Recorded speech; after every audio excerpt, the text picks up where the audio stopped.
Recording is starting. Stream is going to start in 5, 4, 3, 2, 1. And it's streaming. And we're streaming, and you know that you can hear me and everything. So I Yes. was talking about, I just got an email from Western Digital.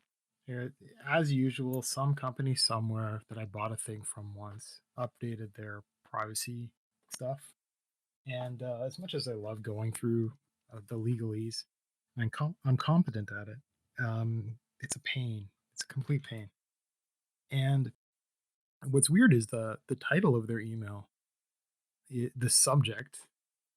The subject is updates to privacy statement and introducing our privacy center. But most corporations don't actually understand what email is. And so what they do is they send a web page. That's not what email is. Email is just plain text. But the content of that web page that they sent me says day 2 deal, free WD Black 1 TB internal hard drive with purchase. And so I open it up with a full web browser to see what the heck is going on with it. And I look at the source code because I'm a nerd. And yeah, the title of that web page talks about getting a free hard drive. The content of that email says nothing of this sort. So I don't know. Should I like contact them or something? This was a mistake. I'm like, hey guys, I'll write an angry tweet and get your company shut down. Give me a free hard drive, yo. Wait a Um, sec. I don't think that's how it works. what it works for other people. I mean, give me free stuff. And so I'm looking around their website. Maybe it'll be like a banner in their store or something like that. Maybe it's a contest, maybe something, right? And nope, nothing's mentioned anywhere. I think somebody just made a mistake again because guys don't send web pages to as emails. If you italicize something, you're sending HTML text. You're sending a web page, which is literally not what email is. There's actually a standards document for basically everything, which is one of the nuisances of this internet thing. Is people get frustrated and then make things themselves without waiting for standards. So we've had these awkward moments of a kind of arms race between different web browsers and the actual standards. So like web browsers will implement their way of making rounded corners on tables. And I've talked about this before with Flash being used previously. But now it's like there's a CSS thing that different web browsers do in different ways. So if your Firefox is this way, if your Chrome it's that way, and you can specify all the different ways all at the same time in your CSS if you know about all this stuff. Anyhow, that's a thing where they weren't waiting for the standards to say this is the way you spell the word whatever the heck and this is how you do this. They just went and did it. People the HTML email thing is there was a standard set for it being just plain text, but the developers of software just went ahead and implemented this. They're like, well, I'll just make all my email clients also web browsers. What could possibly go wrong? And that introduced a massive security hole in every single, well, individual people doesn't necessarily matter, but it was a major problem for like businesses because it's one thing to have a it's one thing to have a web browser, and that web browser it fetches data from the internet and it renders it on your computer and it actually executes certain code in JavaScript, and that's its own monster. But the thing is, there's another web browser implemented in an email client that's rendering those quote unquote emails. And there can be a massive security hole there if you've got some old email client, because why would you want to update your email client? If it works, it works. Like all other things, if it touches the internet, you probably need to keep it updated. But in an office environment, back in the day, they would know about updating your web browser, but they wouldn't think about an email client. So people would like look at malicious web pages by just looking at the email, and it would go and it would fetch information from across the internet, and there's all kinds of weird things like if I send you an email and what I can do is I don't need to attach images to it, although I can have a reference in there to a 1 by 1 pixel white pixel, and it fetches it from my server. And so if you open that email, your email client acts like a web browser, fetches that page, and it includes references to these images. So it'll fetch all these images from everywhere. And I will know if you fetch that particular um, that particular image, and I can make it unique to you. And it's not a whole lot of server load to just serve out a 1 pixel size image. So I could craft a mass email and send it to a whole lot of people, and I could know individually who is opening what email where, and like when. So I know their IP address and all this kind of stuff. And so it's basically a massive um, privacy problem.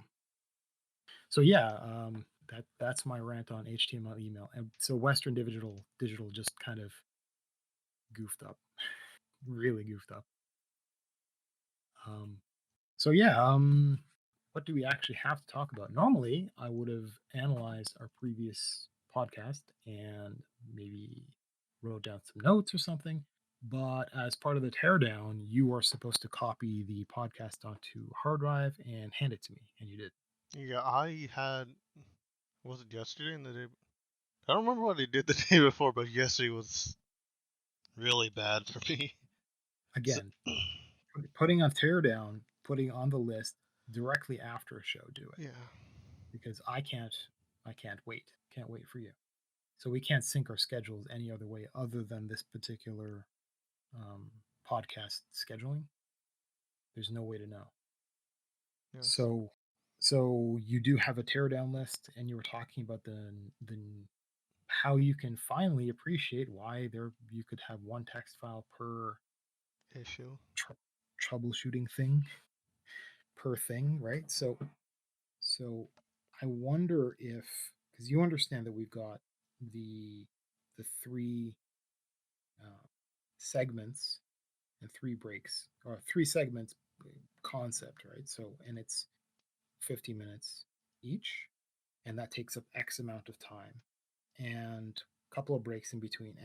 And so there's lead in time, there's the preparation work, the testing, the checklist that I insist on you starting. And at the very end, there would also be a teardown. So it would be, maybe finishing off some questions, even though we're not live, or writing things down, or saying hello and goodbye to people. It would include taking the stream, editing it to say that it's offline or any updates or whatever. It would include taking the captures, making sure that it's on a drive that you can pass to me shortly thereafter, as well as performing backups. Because the last thing you want to have happen is after a show ends, you know, you wait until the next day, but overnight something happens to your hard drive, your computer, whatever the heck, and you never made a backup. So that's the 3 hours is, I mean, if this is on Twitch, I know Twitch will save it, but only for a certain amount of time. If it's on YouTube, YouTube will save it.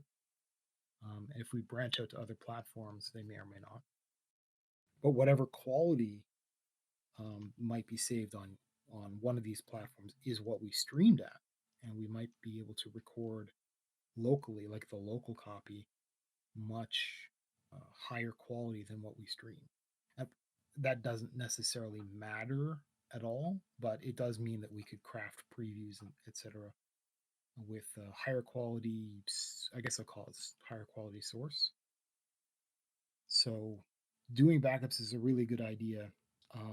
Even if you think you have backups, like owning it and knowing where it all is and knowing how to recover from a disaster is really important. Um, what's weird is, so I do regular backups myself. I'm big on that, and I've had problems happen. And if you can imagine the amount of data that I go through is absolutely preposterous. And if I hiccup and lose the last couple of hours worth of stuff that I'm working on, that might be incredibly disruptive because I have to go and have things in my memory, which is not really a thing, and kind of rediscover exactly like what I was up to. which is kind of a nightmare. So this is why you had even talked about like, well, maybe I should get a RAID 5 set up. Well, I Yeah. wanted one for the longest time, but turns out that you need special software, and Um, it's not. It doesn't come to consumer. What? It's not consumer edition, but it come. I guess it'd be consumer, but it doesn't come to like you can't get it on Windows. It can't be on clients. It's only on servers. It's not available for client side. If that okay, makes any so sense. you're all manner of wrong. So as a start, um, a lot of motherboards will include support built in. So that may not be you. Just I'm not sure. You should look because it may well be built in there. Um, then after there are cards that you can put in. Um, Now I don't know if that's so much of a thing anymore because it's getting cooked into motherboards. But those are certainly for people that want really high performance or whatever. They'd have a card for that. And after that is software. So you'd have just a bunch of disks plugged in, and your disks would be, um, like drive DEF, and then you'd run software that would do mirroring between them, some sort of synchronization software. Now, I'm not familiar with that on Windows. In Linux, it's been a thing since it's been a thing. A lot of things that are like daydreamy out there in computer technology, somebody will just spend some time and make it happen on Linux. And now it's more and more of a thing. I remember before RAID support got included in the kernel, which is the main, it's the central seed by which all of the rest of the operating system blossoms. So the before the kernel actually had any kind of awareness of what RAID was, I remember building it myself and having like an alpha version of software RAID support built in, and it worked. It was fine.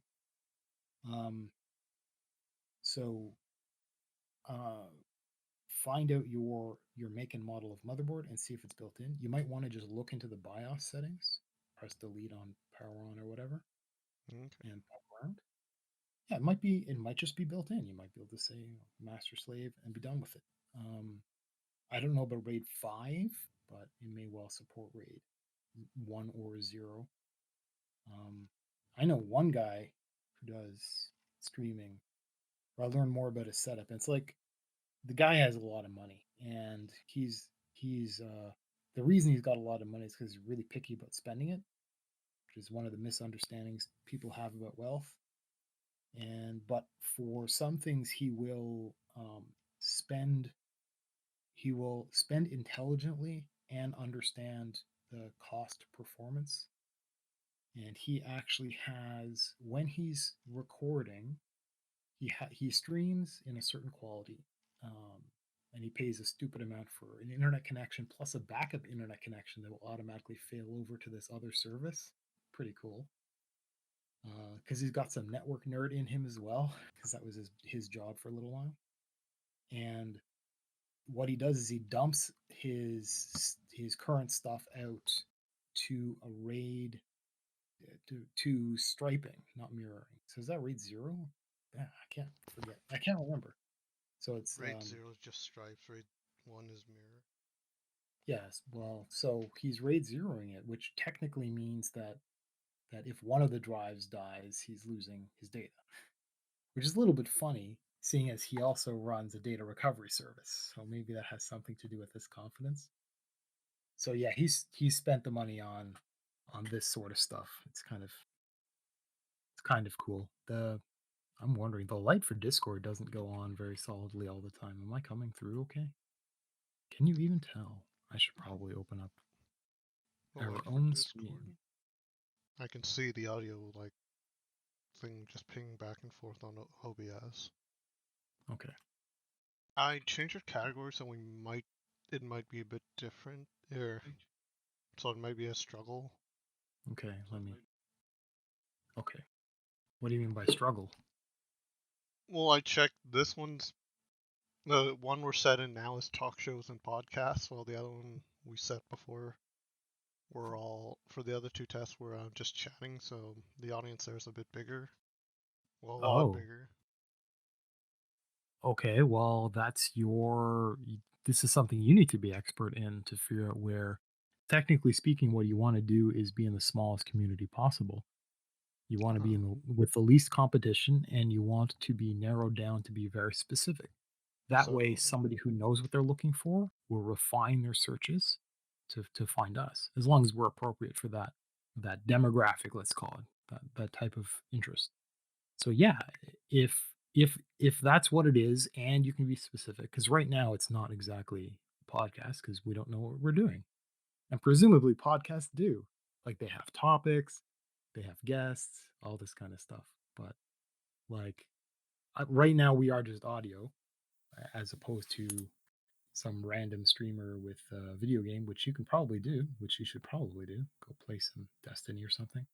Or maybe I should because I've got grinding to do.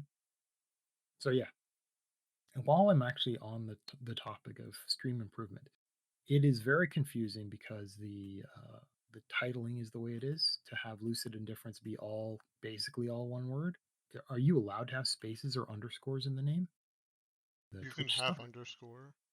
So throw an underscore in there so it doesn't look like a lowercase l.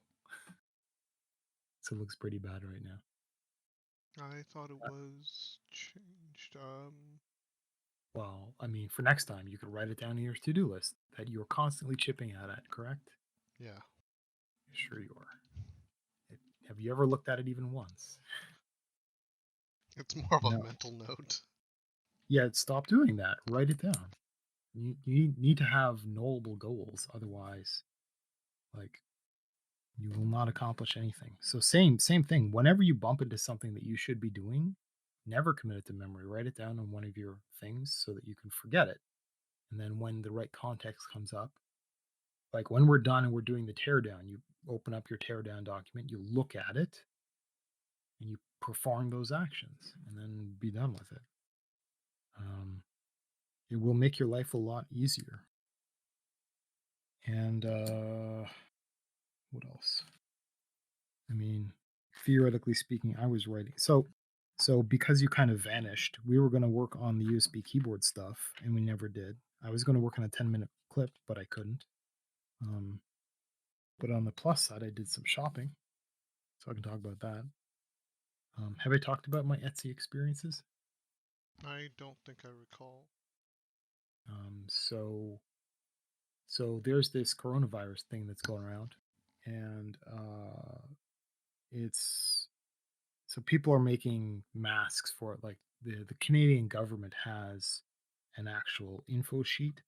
It's and it's actual official government stuff. They've got an official government website for this stuff as well.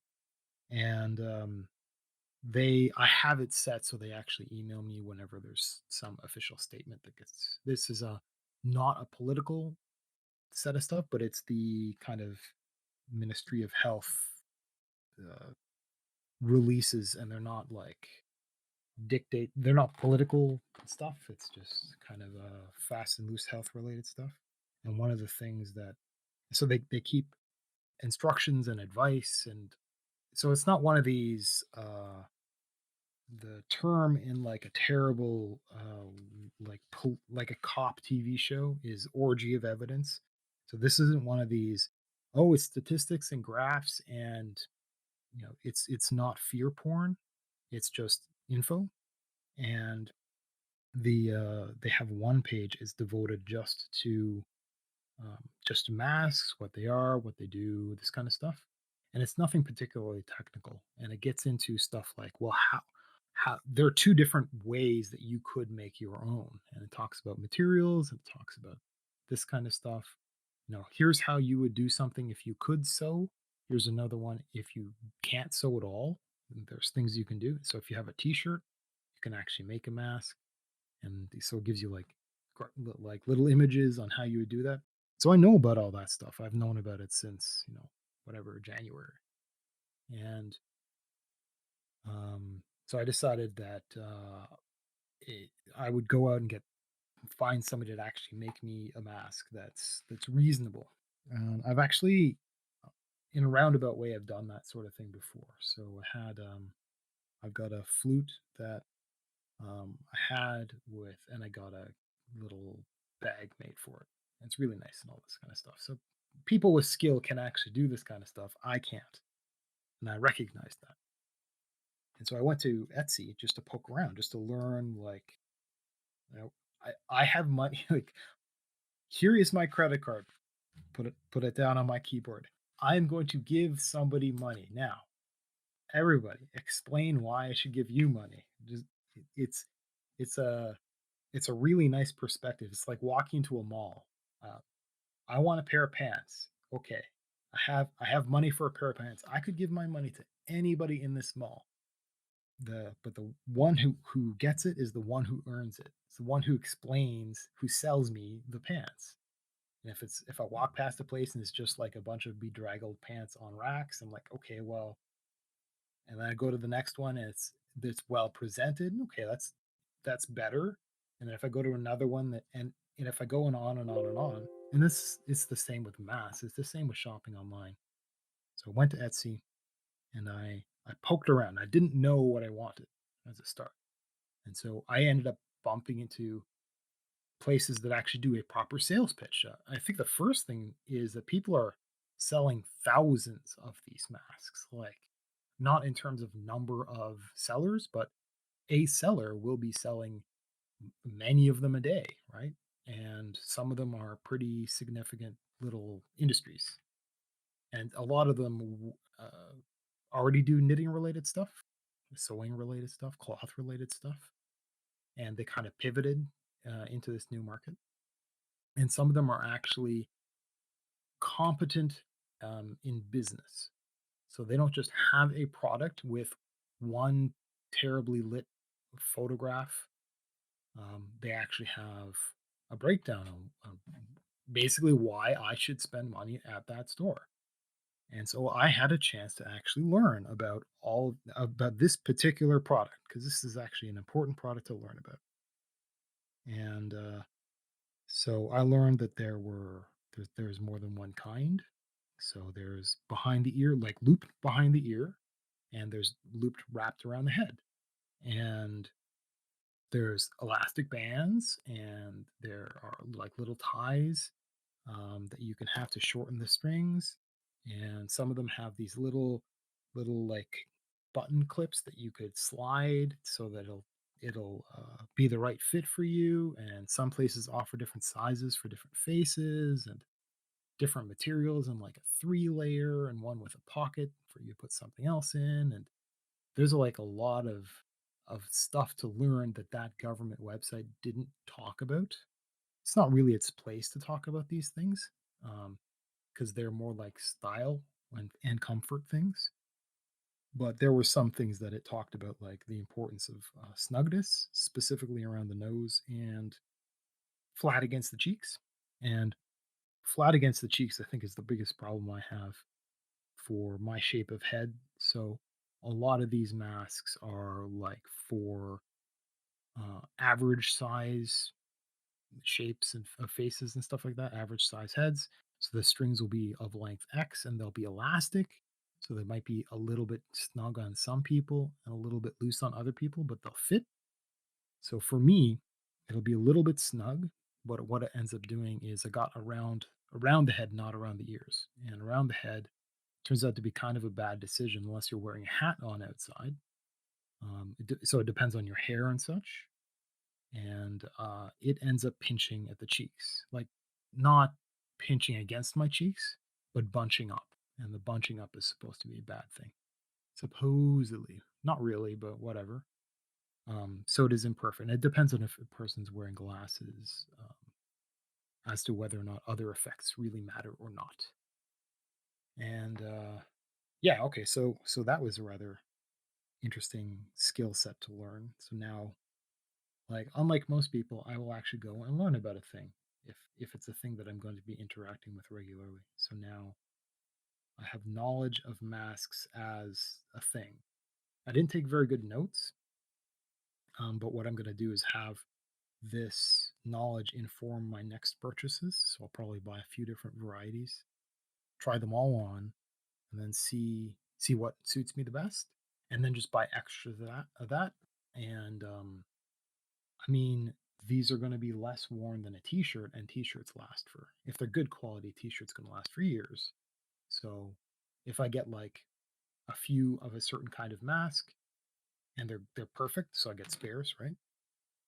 It'll last me for as long as it needs to last me, which, you know, until the end of time. So this will go away just like the flu goes away, which is doesn't. That's not how Wait a it's not how second. I reality don't think it works. does.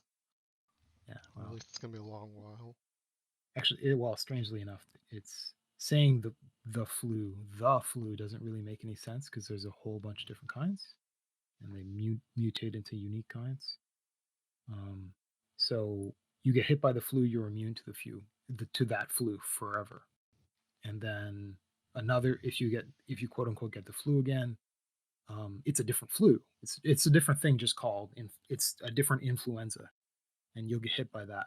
Your body's smart enough to pivot and adapt to that new thing. So it's not life threatening. It's just, well, maybe to some people that are particularly compromised, or they're just like that. Like, I just don't get sick. I don't like the idea, so I just don't. And so I can be But introduced I to whatever hate the the heck. idea of getting sick. How come I Yeah, still well, do? you need to like hate the idea more, or more effectively. And so it worked out for me so far. I just don't bother getting sick. I got sick once in 2009, and I can say things like that. Like I was sick once last decade, and uh, and it's basically like that. I'll get sick like maybe a couple of times a decade, and then that won't be a big deal. Um, so for our current stuff, um, while I'm on that topic, because that's a good segue from masks, is um, so there's a lot of stuff that's already understood, and I'm not going to get into anything because I'd have to have references for the science, and a lot of the science is misrepresented by a lot of people, including governments. And so one of the facts to understand, aside from the mask thing, is like, what can you personally do? So I was talking about being a generally healthy person. Um, that is why that is not knowable. Okay, so Being um, a general healthy person. no, why I am healthy is not knowable. It's not for any reason that it's not for a knowable reason. So you can't say, well, you just have to be like fit, or you just have to have a good diet, or you just, no, because I've done none of those things. I've done none of those things all simultaneously. I've done the exact opposite of all the things that your doctor would recommend. Now, other than, I haven't been a crack addict or something like that, right? So I've not lived a correct lifestyle before, right? So I can't say that's why.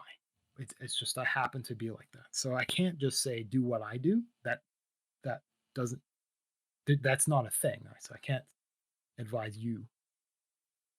So I can't give somebody the advice to just do what I do, because there's no such thing. I don't do things. However, um, there is one set of studies, and yes, I can actually go and get the science with the papers and everything, that talks about respiratory illnesses. And there is open science to be done on all things, especially in biology. Nothing is really a closed book, because there's an in there is there are many things to learn per individual, let alone for groups. So for respiratory illnesses, trying to understand what can be done, either if a person gets one, or if a person is likely to get one. Yeah, so you want to have a bulwark against respiratory illness, or you want to help a person recover after they have contracted something. Well, And that's really important to understand now. And so I went and I learned that of all the things that you can do for yourself personally, especially for people who are concerned, is you would take vitamin D, just plain old vitamin D. And For this respiratory issues? vitamin D helps a person not contract respiratory ailments in the first place, even if it's minor, and it helps them recover from it, even if it's minor. But it's the only thing that's knowable right now that actually has that I can actually point at a paper. And it's a general respiratory thing. This is not COVID related. Well, I mean, it is now, but this knowledge is from, you know, some years previous. And so it happens to be particularly relevant now. And it's about the only thing that an everyday person can do in terms of diet and exercise and this kind of stuff. That's the taking your vitamin D is kind of important, which if you're living in many places, just going out and getting sun isn't getting vitamin D necessarily. Um, and certainly, you know, you'd say, oh, overcast place or whatever the heck, you're not getting your vitamin. Yeah, okay, all good arguments. But if you take vitamin D supplements, then you're in much better shape. And I'm going to look at what I've got right now. So there are, I had been taking calcium, magnesium, vitamin D combination supplements, and this is good for people that are concerned about osteoporosis. So osteoporosis is like you can think of it like a thinning of the bone structure. It gives you brittle bones, and this is something that so frequently hits the elderly that is something to think about when you entering into middle age. So I started taking supplements, and so I have strong bones, um, and but that vitamin D is pretty. Hey, I've got the container in front of me. How much vitamin D is in this thing? Jesus. Next to none. Uh, 5 micrograms. the things he was going off about. Is he? 200 IU. Okay, so no, now I'm doing a comparison to something that Oh, has more. Okay, so I'm looking at cod liver oil.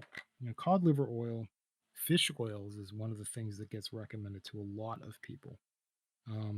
And it's not like saying fish oil is magic, so you should take it. Um, that's that's not a valid not a valid argument. So look at it, and you look at what the actual um, can't say medicinal, but what the actual vitamin content is. So this one has vitamin um, D3 of 400 IU, so it's got double. Okay, you know, these are giant annoying pills. Well, capsules, so they're like the kind of spongy, almost see-through gel things. And let me look at this other one I've got. I just have a rack full of this stuff. Okay, and the next one I have here is halibut liver oil, which has 400 IU. So it's how the same. many how many What? oils do you have? How many? Okay, so I'm not taking the. I'm gonna wait until I'm done with the cod liver oil to get to switch to halibut liver oil. The halibut liver oil, the capsules are smaller, so it's a little easier to swallow. Um, but I have 4 different containers that I take every day. And this is not related to COVID or anything like that. Every single one of them has an explanation. So let me go through. Put it all back. Okay, so first, I don't eat properly. I don't eat consistently. So people say things like, "Oh, eat your greens" and all this kind. Oh, I don't really do any of that. So I have a multivitamin. Now, the multivitamin is going to make your pee smell funny and maybe look different. And a lot of people argue that it's because it's really not doing anything. It's not going anywhere. Your body's just getting rid of it. It's fair enough to say that. Some things might stick, but some people might have legitimate um, concerns over how much of whatever they get because they're absent of certain stuff in their diet. And my diet's inconsistent. So I have a multivitamin. I actually have a multivitamin that's for men. Okay, now what does that mean? I don't know. But if somebody sells me something and it's made for men as opposed to something that's generic or made for women or for the elderly or for children or whatever, if the demographic suits me and it's otherwise I don't feel like I'm getting ripped off, I'll just buy it. So if they make something that suits me, this is also like eye health and which would be nice. Metabolism, muscle function, immune function, whatever. They're upselling it. So I got that, which I would recommend that to anybody that is either a little bit weak, that's their experience in life is they're a little bit weak in general, or they got a wacky diet, or they're experimenting with their diet, which is what I was doing for a very long time, which I can talk about. So the other thing I talked about is the fish oil. That's a very recent thing for me, and that's only recent because I was looking at the D3 content. So this is cod liver oil with vitamin A and D3, and the I don't know what is actually in the cod liver oil, but 1100 micrograms. Is that milligrams?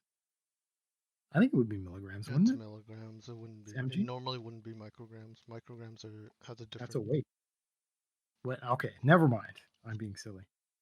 And the thing is, for vitamins, IU is the unit that should be looked at. But because wow, so this was 756 mcg. Okay, so that's micrograms, isn't it? We could look this up. That's what your job would be, to look this stuff up to make me look better. And then some vitamin D I talked about. It's got 400 IU.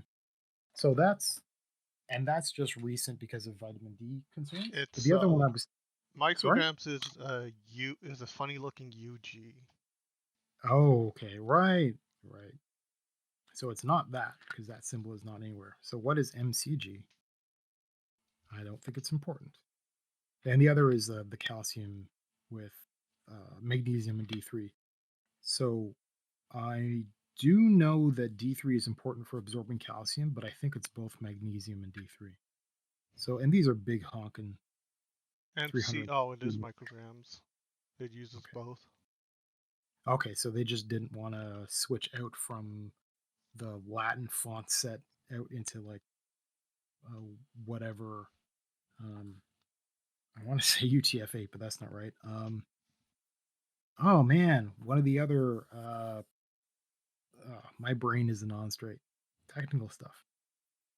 Um, and this has 167 magnesium and 5 micrograms of vitamin D3. So I'm getting a little bit more of that. But what's interesting and why I went and reached for a bunch of bottles is um, the obscure stuff I collect. So there's this one band that I fell in love with because it was on a sampler CD that came with a magazine called Brave Words and Bloody Knuckles. And it was a set of heavy metal magazines from way back when, from the 90s.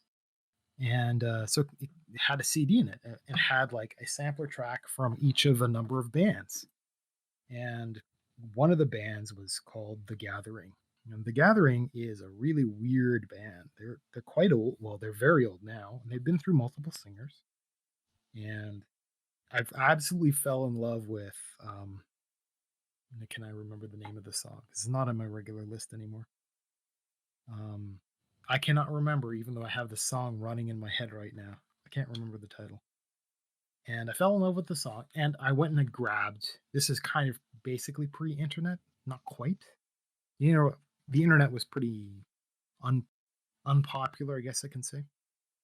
And I went and I hunted down everything I could, and I actually found a little side interview before or after a gig of some sort where that singer was interviewed, and I just kept it. And so, and that was like, I probably got that in the early 90s. No, pardon me, the early 2000s. And I listened to it just several months ago. And she's one of the questions. So it's just this obscure behind the scenes MP3 that I just have that I kept there, and I finally got around to listening to it. Now after 10 years or whatever. And in the middle of that, it's just some side conversation. The lead singer, she gets asked, like, do you do anything for your voice? Do you take anything for your voice? And this is actually something that grabbed my attention because I had been specifically researching how to deal with, like, having a wet voice. Like, do you have to drink lots of water? Are there certain things you should be drinking, not drinking? Are there certain, like, do you do supplements? Like, what's going on? Because I really didn't like it's. I don't think anybody likes their voice, but I could actually. There was a problem of physics in speaking that I had with a certain kind of wetness that seemed to be directly associated with, like, drinking milk, for example. And I don't mind quitting something like that if I learn that that is what's doing it. But so I had been researching all kinds of stuff, and it was a complicated topic, and it was really expensive, the supplements that were being suggested. So I just put it off. And but I was listening to this MP3 of this band, of this artist that I like, and she said that she was taking vitamin E. And so that is the fourth supplement that I'm taking is vitamin E. And vitamin E isn't weird like a lot of the vitamin B. Vitamin B has a bunch of different versions. So there's just a vitamin E. And these are like the fish oil. This is like a gel, a soft gel, and it's got 400 IU's. So this is just a pretty straightforward stuff, and it's not very expensive. And somebody asked on Amazon, like, how long does this kind of thing last? And I looked at my bottle, like, whoa, this thing lasts for a few years. So I could just buy a bunch of it and just keep it as long as it's not on the dash of a car or something like that. I'm sure it'll be fine. So I can buy a bunch of extra It melts, you dump it, you attempt to grab one out. into one wad. Yeah. I just have to chew a piece off every day. And what not not a week after taking this, probably a few days, my voice is totally different. The There has been no circumstance that has had my voice revert back to when I was particularly annoyed at it. So that wetness that existed before, and I do narration on the side, that wetness is gone just from taking vitamin E. And I've gone through, I drink milk again, I will have salty food, I will not drink enough water, all the things that you would think or that provably are bad. Um, I've done all that stuff, and maybe I should just stop taking the vitamin E for a while because that's the good science is when you stop the thing you think is helping, and then the problem comes back. That's how you know. But that that's rather incredible. Whatever the heck is going on there. So maybe there's something in my diet that's just absent. Because I mean, I had been taking the multivitamin. I think I started taking that afterwards. What's a multivitamin got in it? It's got vitamin E, as some version or other, but it's got next to nothing. 40 IU. So it has a tenth. I guess you can't fit so much in a little pill like that. So that always that always felt really strange to me is like exactly how much can you fit in a tiny multivitamin? Exactly what is it doing? And I guess that's why your body is kind of peeing out most of it because maybe your body only uses maybe you got a slight deficiency in some wacky thing in there, and your body's like, doesn't care about the rest. It'll get it from the broccoli that you eat once a month, whatever the heck, and it doesn't care. But so yeah, I just like the idea that it's just rounding things out just in case I do nothing but eat crackers one day, which I did yesterday. Don't do that. Just don't. Crackers and Diet Pepsi for a meal, probably not a good thing to do twice For in a the row. entire day. No, most of the day, yeah, yeah. I think my breakfast was like one of my standard protein heavy, like bacon and eggs and sausages breakfast. So I mean, if that's the only meal I had all day, I'd still be fine healthy wise. But other than being hungry, but yeah, I did have like this like thyme and olive oil Triscuit crackers, and again, eating stuff like that that's salty. You pour And I had olive oil on it? yeah, well, built in, yeah. So those are the flavor slash Oh, ingredients in these crackers. And he even had that like this morning. And my voice is just fine. It's probably quite salty, certainly quite dry. It, no problem, no problem at all. And that is only since taking vitamin E supplement of all things. So I have listened to narrators, voice actors, and singers, including like uh, what would they be like a vocal coach? I think is the term. Listen to Voice a vocal coach. coach. Yeah, and you'll get there are good channels on YouTube. There's a lot of stuff on YouTube, and there's a reason YouTube is like the second most populous search engine. The first one being Google. Neither of which is a really good idea. Both together is definitely a bad idea. But you can poke around YouTube because getting a vocal cord coach is not edgy. So you should be able to find one in an unbiased manner.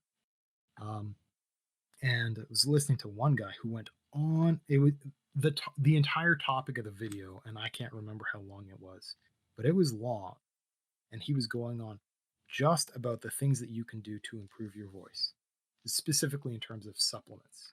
Because I know that there are um, like vocal practices, warm ups, and stuff like that, that. There are also other videos out there where people make embarrassing sounds just to open up the vocal cords, or it's just like stretching before going for a jog or something like that. And certainly before something being athletic in some professional sense, there's a warm up stuff. So he was talking about supplements, and I swear, can't these people just write a list down in the description? I'm waiting. I'm looking through the comments, hoping that somebody has timestamps, and because I can't spell some of the stuff he's saying, I'm listening to it again and again, and try to figure out what the heck. Because he might hold up a bottle, and he hold up the bottle, and the camera is focused on his face, and so this fuzzy bottle that he's holding up out there, it's like, yeah, and so I'm going on Amazon, like just vaguely looking through a badly spelled version of what he's talking about, and until I find a bottle that's the right color, and I zoom in, I'm like, oh, and I match it to the video. I'm like, that's what he was talking about. That particular brand, because I want to be if it's somebody that's been doing it for 30 years and they're giving you advice and you have no idea what you're doing, you listen to that person. Just don't if you're new at something, don't pretend like you're any good at it at all. So when somebody is earnestly giving you advice and they're actually experienced, then yeah. So I'm trying to be really specific about listening to this guy because I care. And he's not very good at explaining it like at showing, but he's really explaining everything pretty well. But everything he was showing is like, oh, you just whenever I feel something a little bit coming on, like I feel a little bit of a cold or something, I just megadose on this. I'm looking it up. I'm like, that's $100 a bottle, dude. No, You said mega dose? yeah. I'll just take I'll take this much of this, and I'm looking at it trying to hunt down this thing, and it's I mean it's his business, right? It's his industry, and it's like imagine that you're a runway model of some sort and you get a chipped nail. I can imagine a person like that freaking out and like spending x amount of dollars on a nail protectant and some sealer and like soaking it and whatever other magic that happens, and you get a scratch and you do all this maintenance stuff. So if it's a person's business to actually have a good voice, then I can imagine that person having an extra little cupboard full of all these sorts of things and knowing how to reach for what things in what order for what reason when a certain like problem arises. It's just like you're not supposed to drink wine, I think, is one of the bad things. Um, and believe it or not, so people get like phlegmy voices, and you'll see on stage and stuff like that, people have like a bottle of water or something like that will be there. And but believe it or not, being drinking water as the solution, that will kind of help you in the short term. Like so, if you got like something stuck in your throat kind of thing. You drink a little bit of water, you're good. But that doesn't get rid of the phlegm problem, because the phlegm problem isn't actually a phlegm problem. You can still have like mucus in there, but the phlegminess in the voice is a thing that happens at the vocal cord level, and it's a hydration issue, but it's not drinking water hydration. It's not, you can't just drink some water right now and have it fixed right now. It's, you should have been hydrated hours ago Oh, and it impacted it later. So you can like, so like staying hydrated throughout the day is the message. So I but I love, I have learned that if I've got a problem, I try to remember it or write it down, and then I actually go and look into it.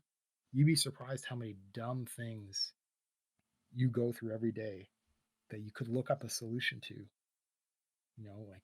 Like how do I use a straight razor? You know, this kind of stuff.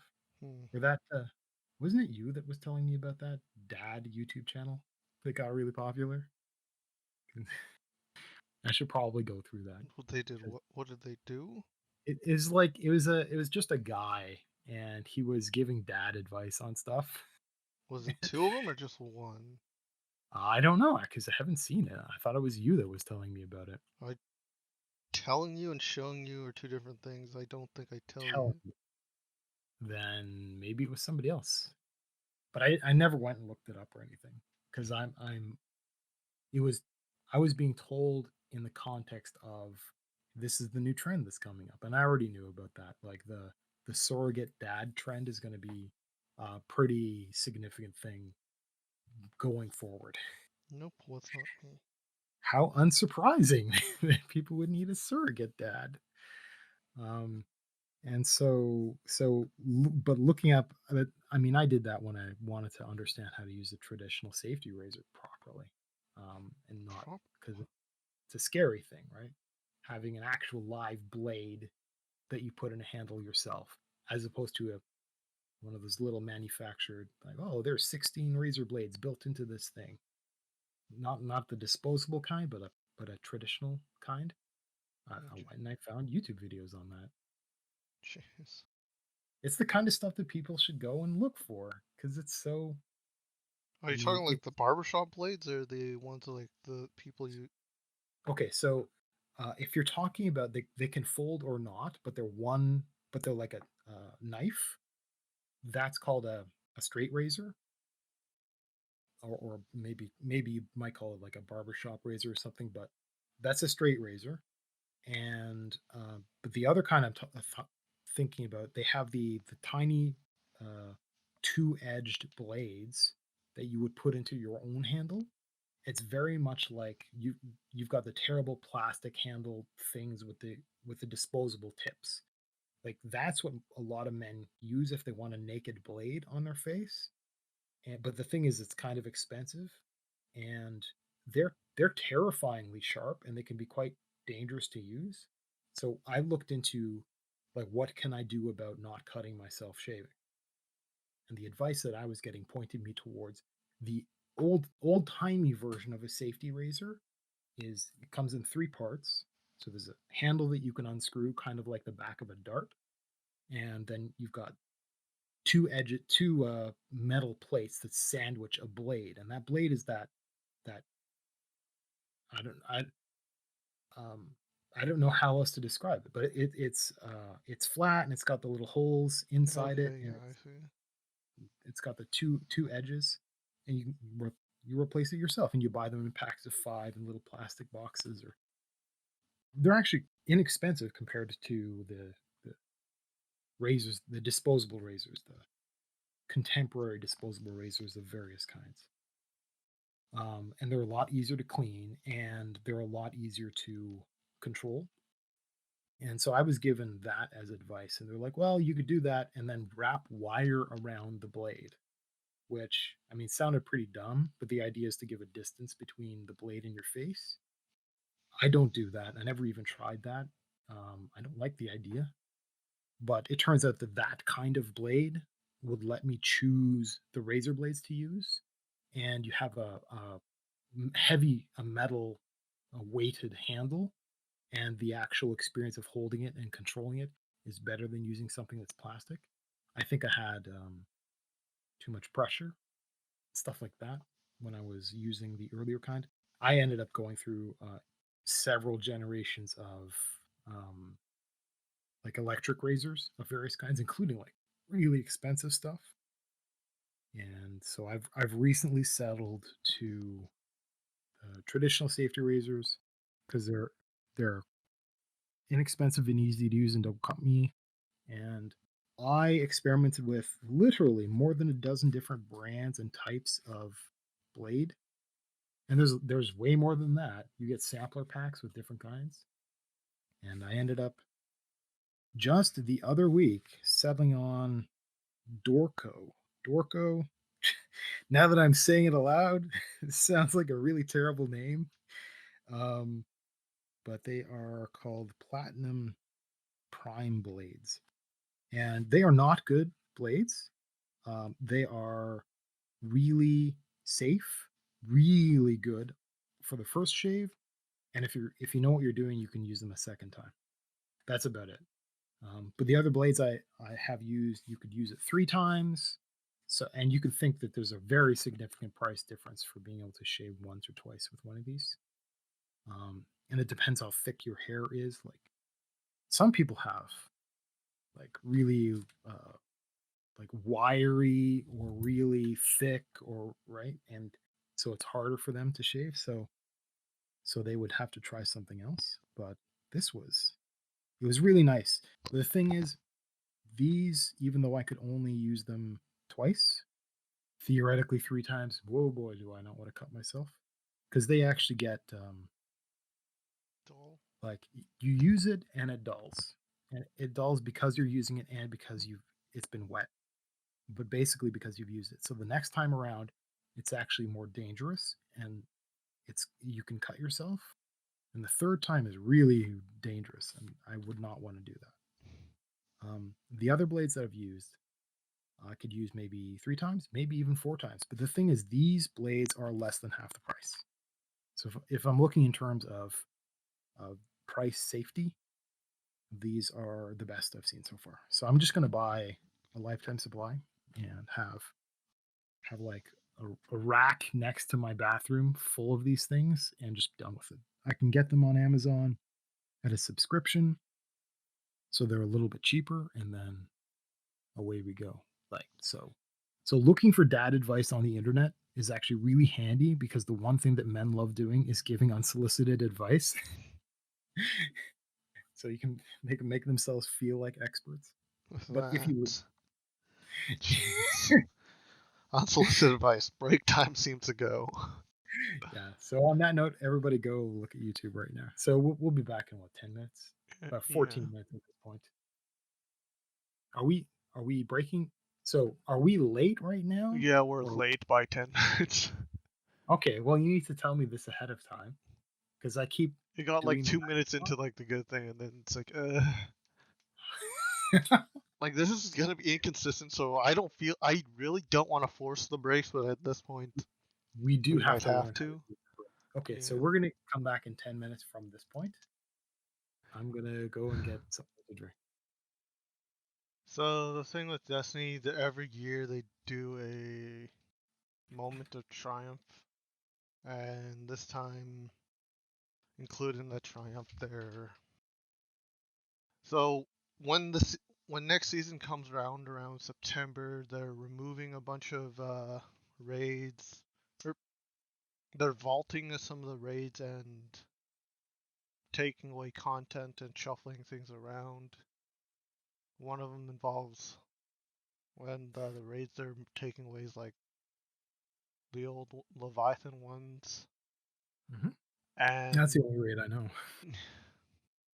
well, Leviathan, there's like it's a huge ship, and anything in that they're taking those raids away. Hmm. So me, a friend, and another guy, I hosted, and then at this point we feel comfortable teaching. But as long as people say up front, "I'm new to this," we'll teach them. Otherwise, if we catch them out that they don't know what they're doing, we just straight up kick them. It's like, Okay. Well, you yeah. you use a third party website to help No, matchmaking. not anymore. That Really? site's Do you know enough people? that site's really bare bones now. Or is it because it's not popular anymore, or It's not what they as changed? it's people just use the main website now, or Oh, so for there console is anyways. there's like second party or first party matchmaking stuff. It's not in game, it's website, yeah. Yeah. Well, it's I've always used websites. Longest time was DestinyLFG.net, and that activity at the time was very popular because search function was that was a lot more easier through the other one. Although I Hmm. didn't really know about Bungie's thing until I got back into D2. Hmm. So So you can kick people and just get somebody spare easily enough that you don't mind being a jerk. yeah, I think you just like being a jerk. I'll You know, be a just look, jerk if I have to. as long as you're again with the dad thing. I think a lot of men actually, it's not a power thing, but it is a dadding thing where if somebody actually, um, not because they need help, they go to you, hey, I want you to work for me for free for helping me for nothing. But if they want to come and participate with you, and they are willing to, take advice, then a lot of men respond very well to that. Mm, Um, so yeah, as long as you are okay with the idea of somebody saying that they need help or that they don't know.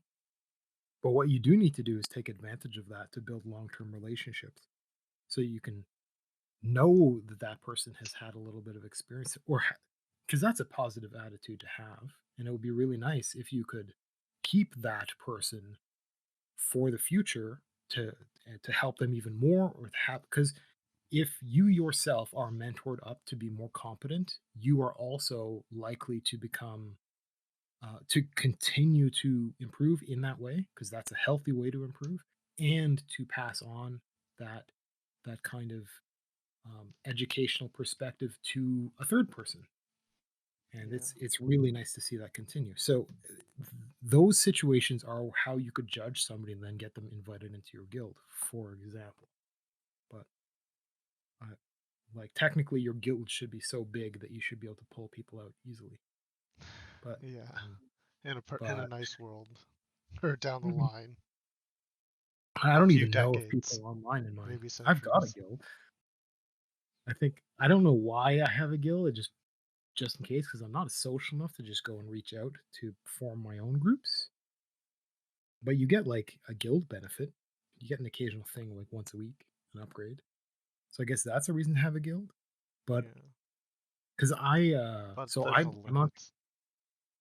uh, I'm on PC, and I use a controller, and I it is so distant from me to put down the controller and use the keyboard that I tend to not interact with anything with the keyboard. I tend to not even look at the text because it's at the bottom right, and I need my text to be at the bottom left or I won't see it. So I can't tell if there's activity in my guild chat to reach out and to connect to people to do activities or whatever. Otherwise, I mean, of course, I'd rather, but we don't really interact. Voice chat. We don't. I've got a. I essentially have built my own community for Heroes of the Storm. So it's a terrible Care Bear Dota clone, and I gather people, and people who talk, I will make a note of, and I make sure I don't purge them from my friends list for whatever reason. This And person is interactive with me. yeah, yeah. This So, person types the occasional rude message. well, I'm not that specific, but I think there's a certain upper limit of how many people you can have on your friends list. And a lot of people reach it quite quickly because there is a you are awarded an experience award when you play with people on your friends list. So, air quotes, friends. So what people just do is they just friend everybody all the time to get that benefit. And everybody ends up with this friends list of people that are strangers that they're just tagged that way for the XP benefit. And many times, I've met several people who have reached the upper limit, and what they have to go, okay, well, hang on 1 second, and they have to pull up their friends list and scroll through and see if there's anybody who has not logged in a certain length of time that they can remove from their friends list. And I'm more selective. I'm more selective that way. But I'll whenever somebody asks to friend me, I'll friend them. That's not a big deal. And I note if somebody's a talker, and I won't remove them if if they're a chatter and they haven't been around for a couple months, something like that. But yeah, I mean, you could do something of the same thing with a Destiny guild in that you curate who you allow in based on those qualities that you're already curating by, keep them, and build the list. And um, it even though you might be with like fairly amateurish people, you'd have a lot of them are competent enough to know when they don't know and to ask for help and to look for advice. And then you know, you can train them to be better. I end up with Heroes of the Storm is not a great game or anything, but I'm able to log in at many times and just pull up and just grab people because there will be somebody available, or I will get an instant invite just because I've developed that relationship with enough of my community that, and then they know that I talk when people are chatty and this kind of stuff. So it's a very different way of playing a game. Whereas Destiny for me is a solo game. There happen to be other people around, so it's not even a massively multiplayer, but it's like a single player game that you play with other people around, and you kind of cooperate accidentally because you're all in the same outdoor mission or something like that. But you don't keep people, you don't interact with people. There's no socializing. There's certainly no voice chat. I mean, I kind of did it once, which is kind of interesting. Whereas in Heroes of the Storm, we chat all the time, and sometimes it's even relevant to the game, but usually not, because why bother? I mean, I only play versus AI, so that's part of it too.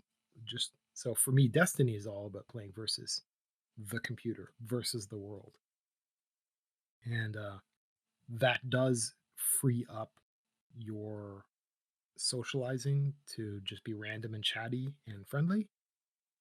Whereas if you were very PvP centric, the experience of collecting people and voice chatting, all communication would be a matter of the victory strategy, which is pretty. I mean, it can be quite toxic and stressful. I mean, when somebody kicks you just because you make a mistake, because they think you don't know the fight. I'm sure you've never done that. Hmm. The team Right. just can't react well, or they just can't start it without. It's just a huge game. It's just a huge game of once two teams stand off. Do I make a move? Do they make a move? Can I catch this person out? Yeah, well, I mean, I've shoulder surfed you playing at least Destiny 1 and a bit of Destiny 2 to know that there. That's why I don't like raiding in that game. Is um, it's a whole lot of not playing the actual game. You're playing some weird meta game that got inserted into that particular raid event. It's like Yeah. it suddenly becomes a puzzle game or something. It's just so bad. I want raids to be like longer, maybe slightly harder um, events, just like the outdoor public events. It happens once every time a new raid's out with the groups because they don't know what they're doing just to figure it out, and then afterwards it turns into how do I blast it this quickly and get it done and over with. Well, I mean, strikes is kind of like that, but but strikes are just hallways with enemies that pop out. There Yeah. used to be a class of video game, and I can't. There is a term for it. I can't. So this is old arcade games where and they act just like Destiny strikes. So the thing about these arcade games, so you might have Rail shooters. yeah, something like that, and the camera is not under your control. It moves maybe at a consistent pace, but it's pre-programmed, and Yeah, bad guys rail kind of pop shooters. out. And strikes remind me of that because there's always the same bad guys that come in the exact same places, and there's very little. There's next to no variety in terms of what hallways you get access to. I can think of one strike in particular where it opens up one one of the hallways is different. It gives you one out of three options, opens randomly, pseudo randomly, whatever. There's like And so two, you go down three, I that think, path. that do that. But like I couldn't tell the difference between one path and the next because when that door opens, it's just a hallway with I don't get any choice as an individual to pursue going through that in the way I want.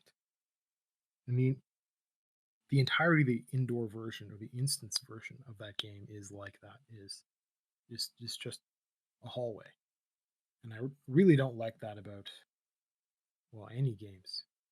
I mean, they have inherited the problems from old arcade games. Old arcade games, it is just one template, and you're pushing that template through, and the player plays through that template. And there may or may not be any randomization whatsoever. And online games are very much the same. Um, Outdoor public events still are still the same, but they're a little bit more.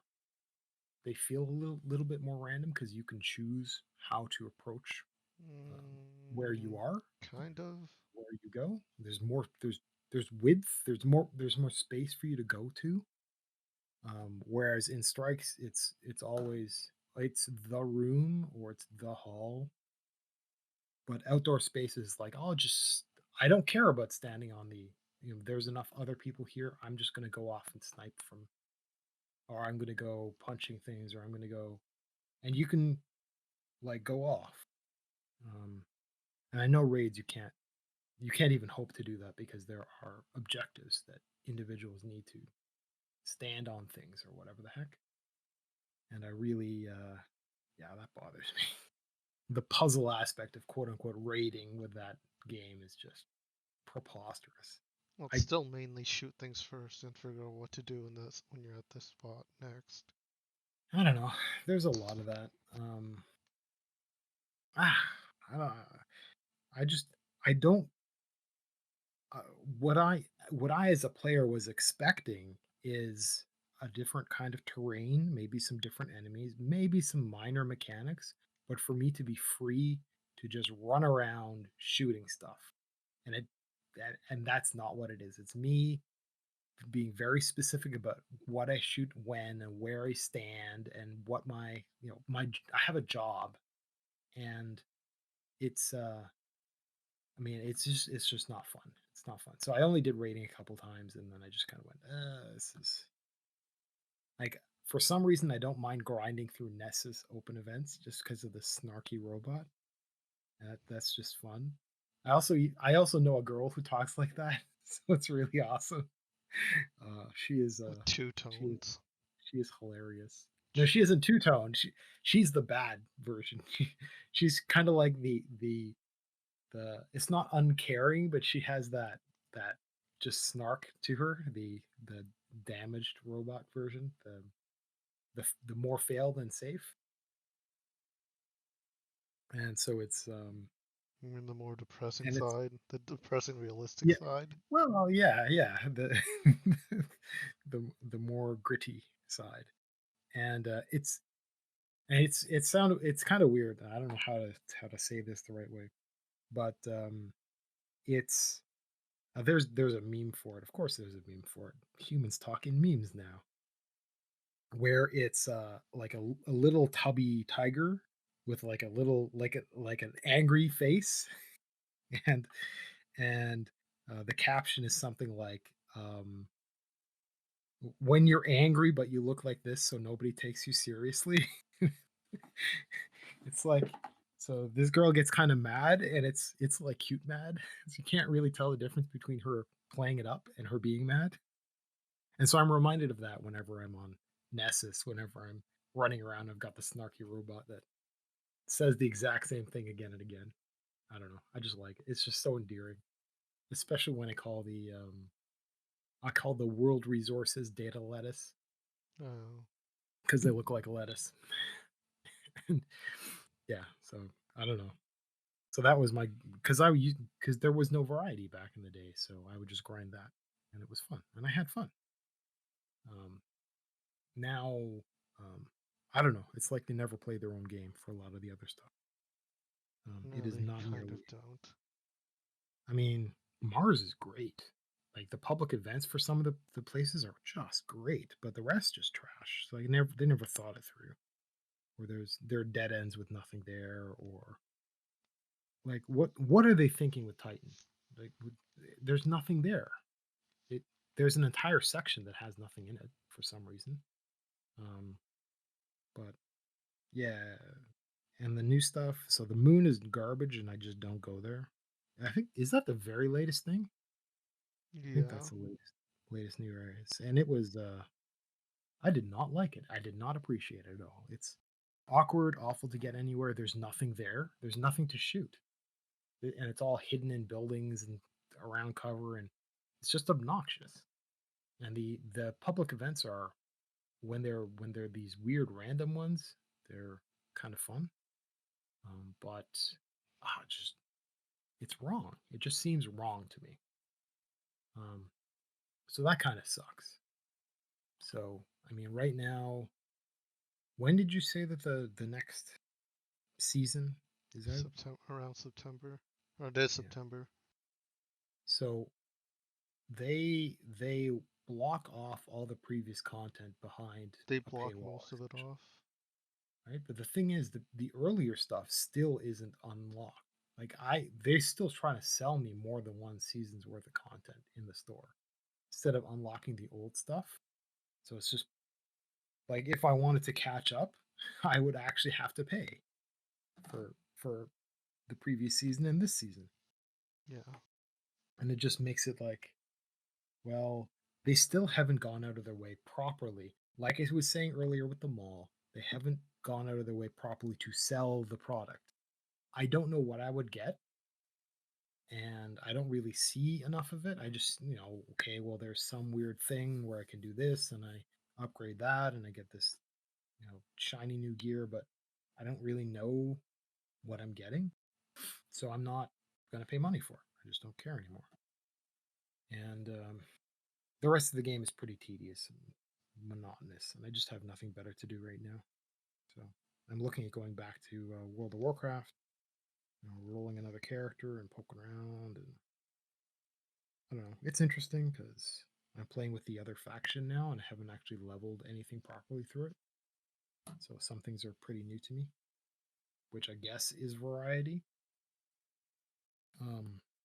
Because there's variety with the early parts of the game, and less so with the later parts, because Blizzard's like throws their hand up and says, "Well, we'll just like reuse the same quests and they'll be the same for both factions because reasons."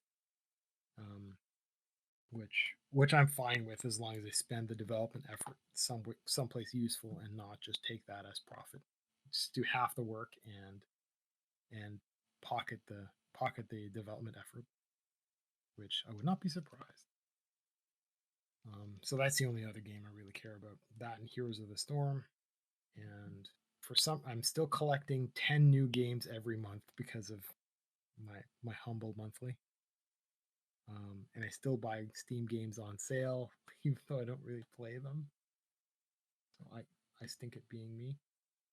um so yeah, it's uh, I don't know. Playing games is work now, weird as it sounds. There's just too much variety. So if there Yeah. was less choice. Everyone keeps saying we're still in. There's such a great life. We're in such a great moment for games where there's always a new one coming out at some point, and you don't have enough time to finish one and jump onto the next, Well, depending on who you are. I the thing is, it's a multi-billion-dollar industry now, and everybody should have seen that coming. And so there's a lot of as soon as there's a lot of dollars, there's going to be a lot of competition going after that. And like I can appreciate that there's going to be a lot of different indie and different big name stuff, and but there's only so many kinds of game, and a lot of the games are kind of not fully baked. And yeah, there's just too much. There's way there's way too much. I I mean I do, but I don't miss the the old games when it's like you had an NES and then all the stuff that came out on the NES. Oh, you there was only so much, so you fell in love with that, and you didn't think about there being like there were other games, but you couldn't afford them, and so you had what you had, and you played that, and you liked it, and it took a long time to play, so you played it. Now there's so much variety that um, there's a loss in valuing it. Just like if you had a whole large player base and you could go through and just kick whoever you want. If you don't like somebody, play with somebody else. That devalues each individual video game, each individual player. Um, that um, there's like there's it's an accountability thing almost where as soon as you're distant from something, and if you're distant from it because there's lots of alternatives, as soon as that too many alternatives pop up, um, every individual in that pile of alternatives becomes devalued too much, and you end up. So for me, it's like there's a lot of games out there, but and no one of them seems to be trying hard to be high quality. It's just like we'll reuse the same assets and make them different colors and then sell them to you. Oh, thanks. Wow. Heroes of the Storm does that pretty hard. Kind of funny. Kind of awful. Wait, how do they do? Wait, they're just re. What do you mean reusing So assets? so they might make a new model for a character, and that model might involve. I mean, it might go so far as to involve a different resting posture and some different sound effects and stuff. But it's not got different a different costume on. And then they'll offer that same thing with just palette swapped colors, and they'll offer three different versions of that. Each one of them will be billed separately at the same price. Uh, So it's like, oh, you can get that one in red or green or blue. And there are real world dollars attached to those, although you can play to earn quote unquote earn the the stuff to buy these with in-game things and stuff to a point. I'm sure some players are getting to the point when because you earn so you there are these loot chests which you can buy. There are these loot chests which lead to uh, these asset changes, so the costumes and stuff, as well as to characters. And in order to get the chests, you either pay real world money or you level characters. But that is a finite resource. You can only level characters up to a certain amount. And so theoretically speaking, you have to be selective about what characters you like the most and what characters you either want to unlock with those resources or what you want to play dress up with those resources. So you can't earn everything. At some point, um, there I think at some point there is no way to get more to unlock more costumes. So you are literally paying the $5 per costume or whatever the heck for some of them. Even if it's a couple bucks, like it's like great, now pay a couple bucks more for that same exact same thing in a different color and again in a different color. And yeah, it's I don't know what they're thinking. yeah, that's a really terrible model. Yeah, and again, this is why I'm interested in Ember and being involved in some of the decision making, at least prompting some of this stuff to shape how things are going to be decided, how things will be presented, because it's entirely microtransaction based. So it'll do the entire costume thing, but what was discussed, literally what was discussed, I think it was Tuesday, is okay, so the idea is that you would have either a suit. Okay, so it's a mech game. It's a mecha game where you'd have a pilot, and the pilot enters into a robot. So that's how you fight the game. So that's the shtick. So your pilot could have its own uniform, and those are one piece costumes that you can purchase or earn. And they will have palette swapping as well as whole costume swap. Okay, so that's the opportunity where you can say, well, okay, pay another $5 for this color, and another for this color, another for that color. Now, so that's a standing problem, and but there's this other version with the robot that you're piloting. But instead of full suit, it's per equipment slot. So you might have a different you could unlock a suit, but then you get all of the different options that you can fragment out, and you can only use if you chose, you could use the helmet for from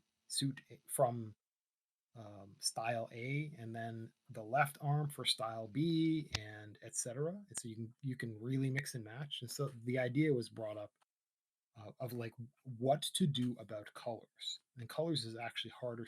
Like I because I brought it up, I'm like, don't make me laugh about the color thing because all you're doing is you're just changing this. And had a developer correct me about that because sometimes it does involve um, texture changes and actual planning around that.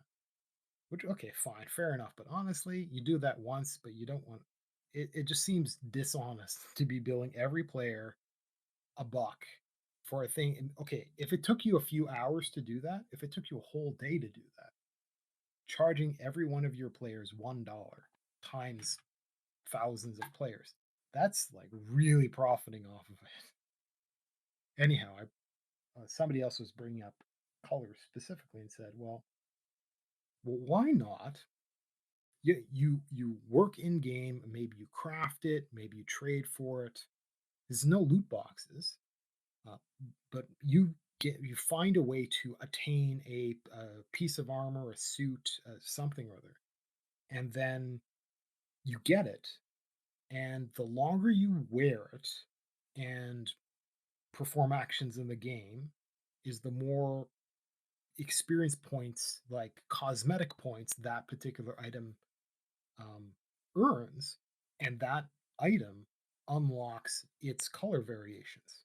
So you can actually be walking around with the color variation of the thing that you earned, demonstrating your preference for it or your like because this is this is the team leader for vanilla World of Warcraft, and he did bring up how it was kind of a point of honor where a person would have a certain kind of assemblage of gear on, and they could go and show it off, and how that was actually a really that was a really important thing. And that became less so with transmogrification, where you can make items look like other items, and that there were clone items that looked like really powerful items, but they were just some cheap knockoff that dropped someplace else. So there were too many lookalike pieces. Anyhow, that's something separate. So that's the also the team lead for this game. So he understands the value in cosmetics and the value of appearance. And so the idea would be maybe you would go to the store and you could purchase a um, particular style of item, but you don't get the colors. Period. The only way you can get the colors is by actually using the thing in the game and earning experience with it. Like this is undecided, but the notion was, hey, that's actually not a bad idea because you do want to have a distinction between people that pay money as and people that play.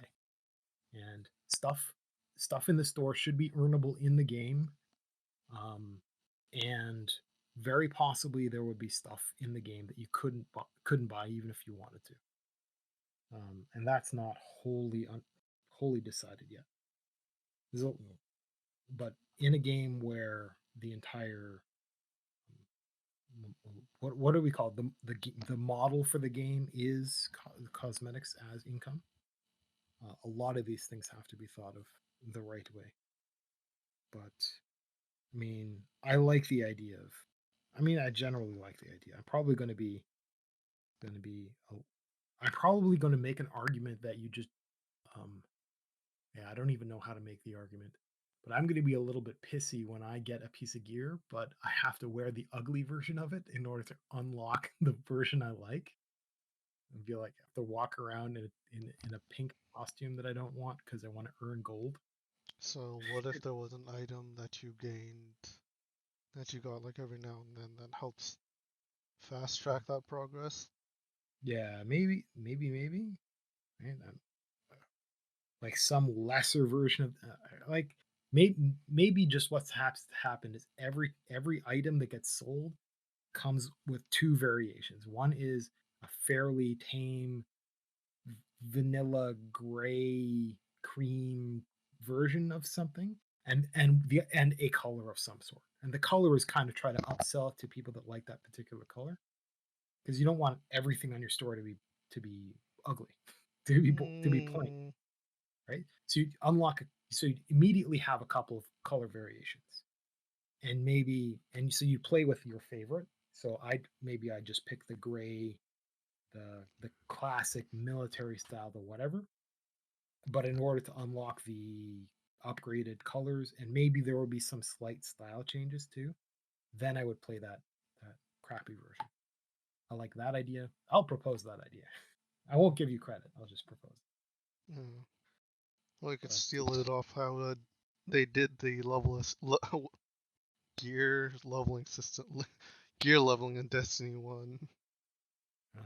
I do not remember. So every time you obtained a piece of armor or weapon, in order to unlock its nodes, you would have to. It needs XP, so you'd either go out shoot things, or you would take orbs of light that you get after leveling, and you just pour it into the item, or you just like consume it, and anything that you equipped would have levels added to it.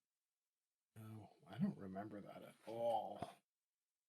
Good. I, Barely anybody does, and, and as soon as somebody mentions, I go, "Oh dear."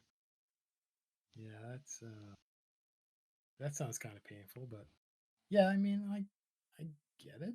I get it. Maybe that is exactly what should be pursued. That sort of concept. And of course, probably those orbs will be sold in the store. I don't know, but Actually, no, it's these ones weren't able to. the I don't think that kind of thing, orb selling, would be a thing. I know levels aren't going to be a thing, and experience isn't supposed to be a thing. It's supposed to be pretty flat, but there needs to be some way of distinguishing between a player that's been playing for a while and a player that's new, and between people that uh, pay to win and people that don't spend additional money. Um, and there can't be too significant of a performance difference between a player jumping in and a player that's uh, quite mature. So a player that's quite mature, they certainly they'd understand things way better, so they'd be able to take advantage and craft the things that they want, for example. And somebody who's new will not understand those things, so that is a natural um, barrier, which is fine. Um, but a mature player should also have access to um, maybe a better tech tree, like just slightly better, maybe. But the appearance thing is something that seems to be safe enough to do without interfering with the actual participation factor of a new person coming in and feeling useless or feeling um, too cowed by the people around them. But I think existing players, having participated and having crafted their own stuff, they're already going to have wacky variations, and they're going to have enhanced pieces of gear and stuff like that. But the idea is, if you bring a new person into a game, you want to have multiple, and I'm using the word correctly, multiple classes of player and multiple classes of, in this case, characters, or the frames that they're using, or the guns that they're using, or whatever, so that a new person coming in has uh, is inspired by what exists out there, so they can see somebody dancing on a mailbox in the middle of town, and they'll be like, whoa, what's that piece of gear, or what's that, and want to also go after that, or have some really interesting ability that they've never seen somebody use before. and and I actually get drawn into the game that way. I don't like things that are too flat when there's no room for improvement. You just hop in and you're playing the game. Um, and I don't like games where other people have some superpower and you just can't. Like, what's the point of participating if everybody else can do that and you have no idea how they got to where they got that gun from, or you walk around being um, being a cheerleader while everybody else is actually playing the game. And I've seen that with Destiny 2, where some new gun comes out. So you were talking about a grenade launcher that does the little void puddle, whatever it is, that acts like a dot. And Okay. and so everybody was running around with that. And I'm like, well, what the because I thought it constantly appeared under me. So I wasn't sure what was going on. People were just trolling me and shooting me with it as I was out there doing stuff. I thought it was a mechanic of the new season or something, but it was a new gun of the new season. I had no way of really finding out. Um, Okay. and But I just got the gun myself, so I haven't paid for this stuff, but I unlocked it by doing enough season leveling, and it's a pretty terrible gun. I don't like it, but I can see what the appeal is. I don't consider it particularly overpowered. Well, it's like it's a lot of fun, but It's it's a too gun slow. where it's a gun where it does damage if you manage to tag someone directly with the shot, or if they're dumb enough to stand there for a long enough time. Yeah, that's true. And I guess the thing is, it is unforgiving with its reload, which is fine for a grenade launcher, but um, it's not action packed. Is my problem with it. So I don't like guns like that. That I shoot once, maybe it hits, yay, maybe it misses, boo, and then I have to reload. I'm sitting there. I have to look at the game. I have to watch the game while I'm not interacting with it. I'm just waiting for this gun. So I really avoid. This is why I play a hunter. This is why I reload when I dodge. So I want to keep playing, dodge, I keep playing. I only wear the Well, one. Hmm? the upside to that weapon is once you finish its catalyst, Which I don't it's even know how to begin. you talk to the gunsmith. Oh, okay. I know nothing about that because I've I I've never been able to choose the gun I want to start that with. So Okay. I don't know what you mean. Well, I'm pretty sure after you get the gun, you can just talk to the gunsmith. He'll give you a quest, and you have Okay, to do a so bunch of things with it. But I think one of them is PvP, so I think you probably might be screwed. probably. But Um, the perk afterwards is that it's auto-loading holster. So you fire a shot, you put it away, you take out a different gun. A few seconds later, you pull that gun back out, and you can fire it again. yeah, doable. I do like that sort of thing. I've got my fusion rifle that does that, and it is nice, spectacular, because if you're doing a forge and you pick up a ball to throw and I just hold on to it for long enough, my gun is reloaded by the time I throw it, which is hilarious. I wasn't sure what was going on when that first started happening. So I'm like, what the? Because every time I would, I would empty my clip and then go run and get the ball before I bother to reload, and then I throw the ball. I have a full have a full gun. I'm like, what? Because I didn't realize that the auto reload happened if you just weren't using the gun, not if you had your other gun out, which is where my brain went. But apparently, holding an object or whatever the heck counts, which is it's still the most powerful freaking gun in the game, and it should terrify people when I have that one out. It's 500. It's 500 millisecond fusion rifle. Just punches through everything. It is crazy with auto reloading, and I can't remember the other features, but it's specifically built around a recharge time. So it's got the minimum recharge time of any fusion rifle. And I think there is one other, and it is also solar that has a low recharge time. It just isn't as good as the one I have. So Okay. it was nice to discover that. I had to go and look it up, and it is. I had to go and look it up, and I learned that you can only get it if you randomly roll it at the gun shop. So I went, okay, I'll go, crack my knuckles. Okay, I've got a lot of uh, gun parts. Materials. I'll go to the gun parts, and okay, I'll just spend everything and just see what I get. And the very first time, very first drop, got the perfect roll. Just went, okay, done. Walked away with a gun so freaking powerful that I've got like 12,000 kills on it or something. It's Jeez. preposterous.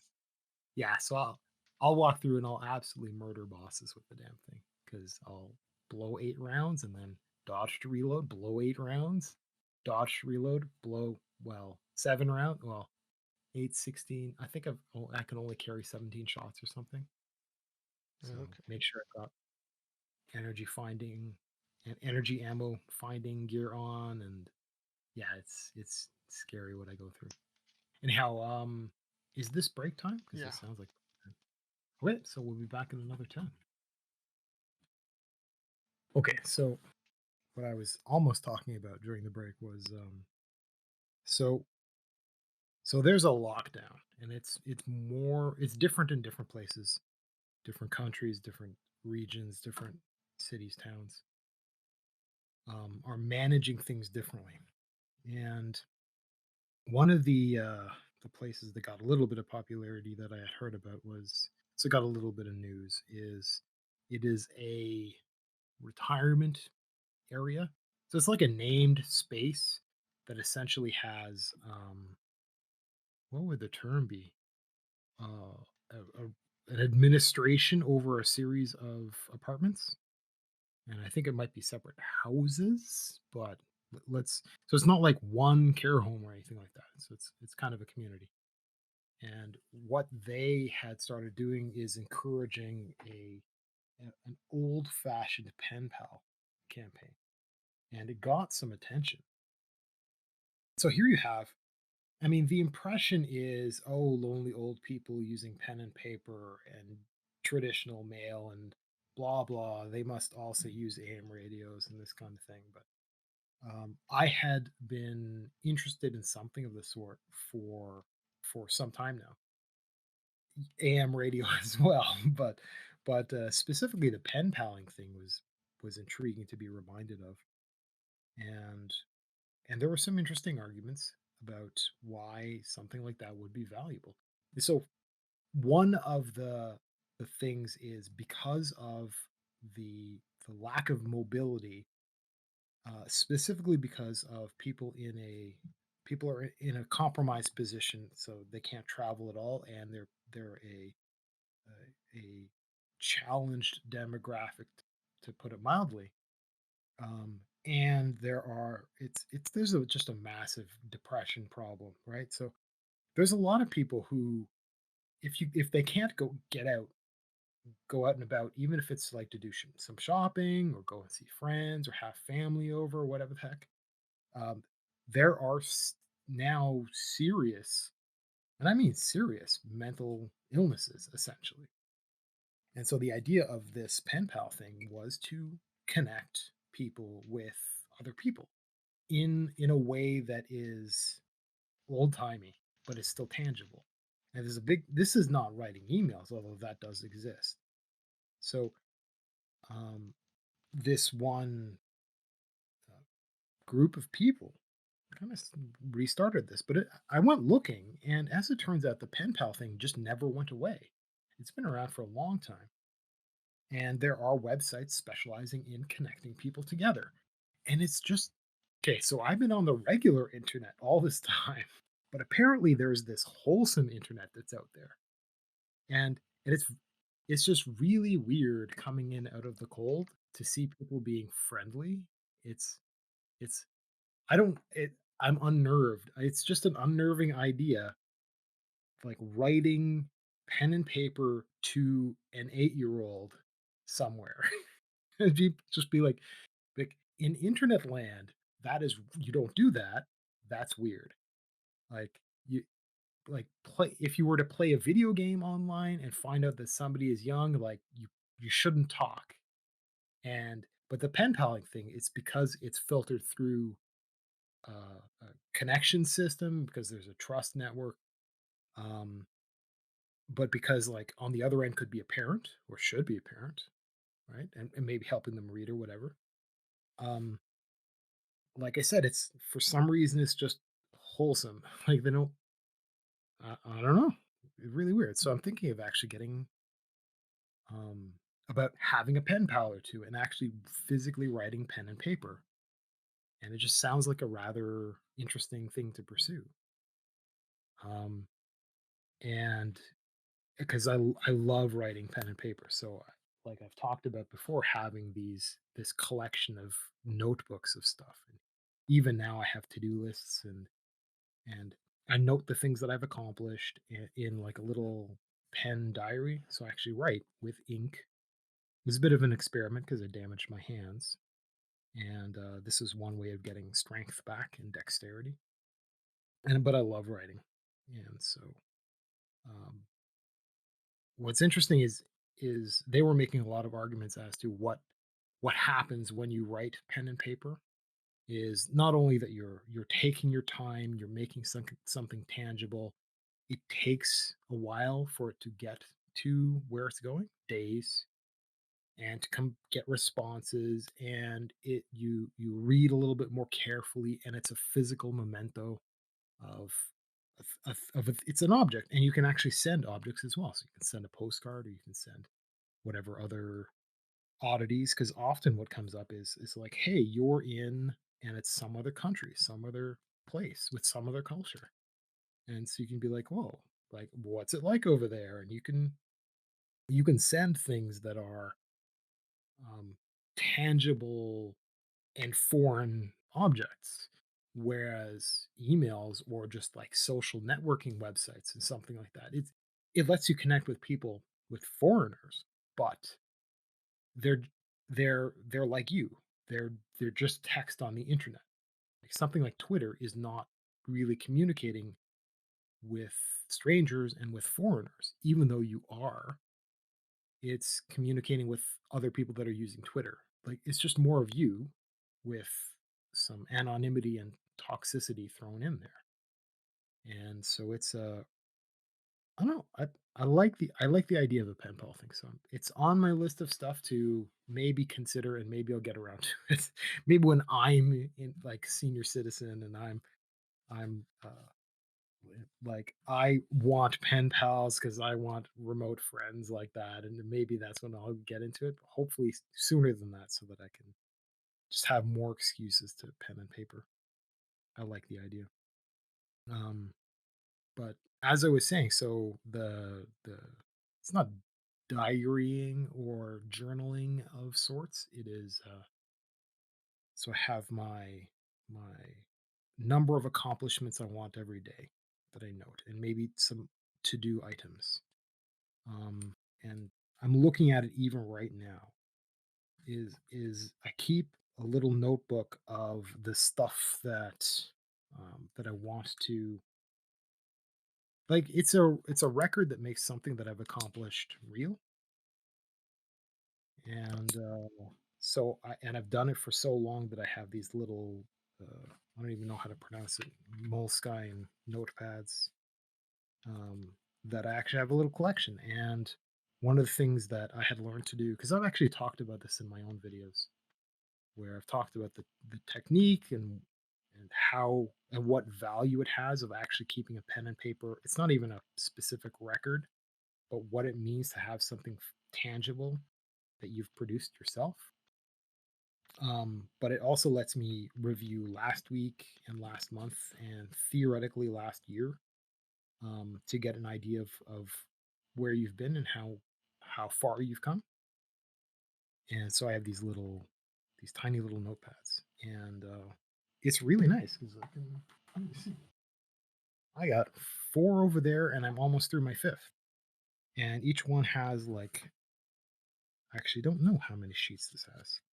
So this one started the late '05, so late May, and it's so this will probably last for what, 2 months, full 2 months, round about 2 months.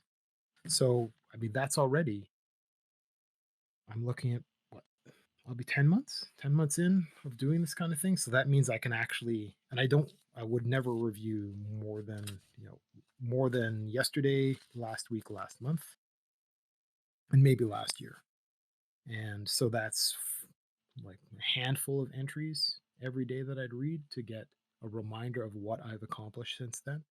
And it's a motivator to let me know that every little thing that I do today and every thing that I set up to accomplish tomorrow is something that will pay off. I'm reminded every single time. And so, I mean, I can note that I've done this show, I can this kind of stuff, and this becomes real when it gets posted, and this becomes real when it gets annotated or commented on or whatever the heck. Um, and that's one of the reasons why I'm interested in this as opposed to standing around a kitchen table talking. This actually produces something in the world.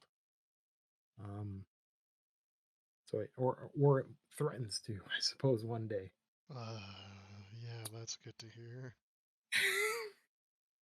I mean, obviously, there's room for improvement. There's always going to be, but I don't. I should, but I will listen to other podcasts, and part of that is to learn from. It's not learning from competitors, although it is literally learning from competitors for the amount of time.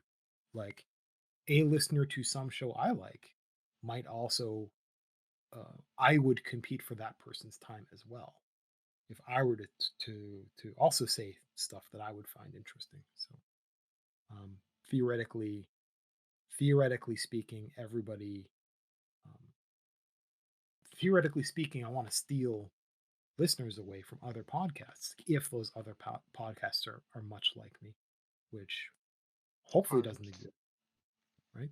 But there are other podcasts that are shall we say, well aligned to me that might want to listen to, that I might benefit from listening to, from both the perspective of being a listener as well as um, like learning the trade. And you learn how to improve based on that. I actually have bookmarked a master class of how to be a podcaster from a rather significant podcaster. So he does lessons essentially. And so he's bookmarked. I hope he's still doing it. I mean, a lot of it's still going to be relevant. So if it's stuff that even if it's stuff I have to pay for that pre-recorded from years ago, it'd still be worth it.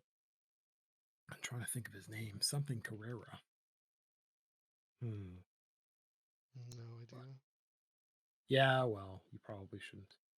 Anyhow, so he and a whole bunch of other people have advice to give that would be worth listening to, as well as listening to people that are presently popular. There are daily shows that I don't know that I could handle listening to, but I've fallen in love with certain YouTube channels, and I've gone back to the very beginning, which I got to say is really, really, really annoying to do now. I don't even know if I can, um, as long as I never close my, as long as they haven't done too much, and as long as I never close my web browser. Um, it would be possible for me to sort by oldest and then go through somebody's stuff. But I've gone through YouTubers' old video lists and listened to everything from scratch, binged through 100 different things. So I went before he was popular, and so I stayed up to date. But before he was popular, I listened to, and a lot of people will know the name um, Louis Rossmann. He does electronics repairs. And before he was getting particularly popular, I went back and I listened to absolutely everything he had done.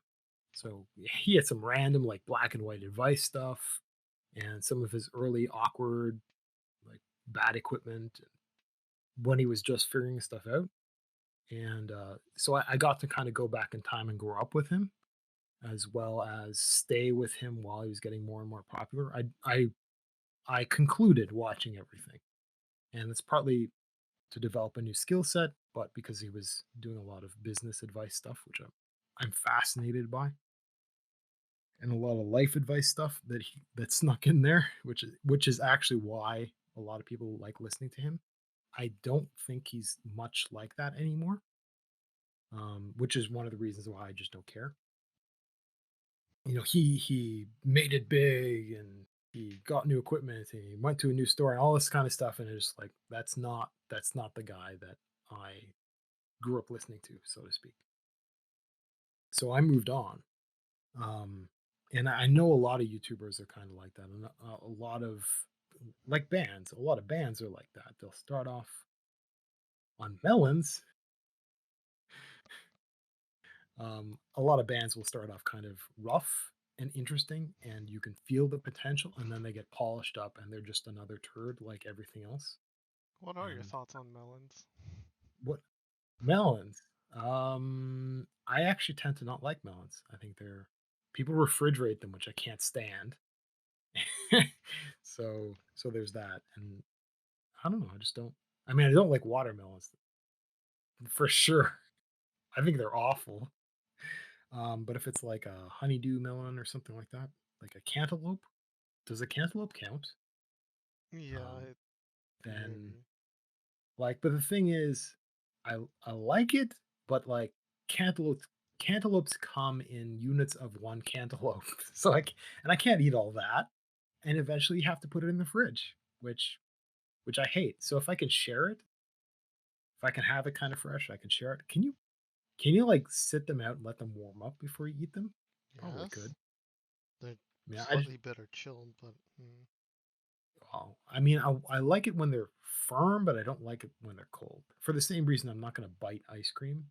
I'm not going to bite a cold melon ever. And the entire it's great on a hot day when you're out there. No, I'm just not going out when it's hot. No, just ew.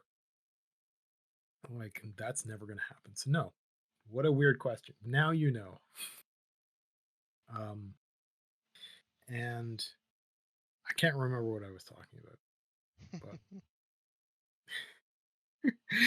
the so yeah, there's a lot of the people talk about the weird side of YouTube for finding recommendations and stuff, and that's one of the unfortunate things is relying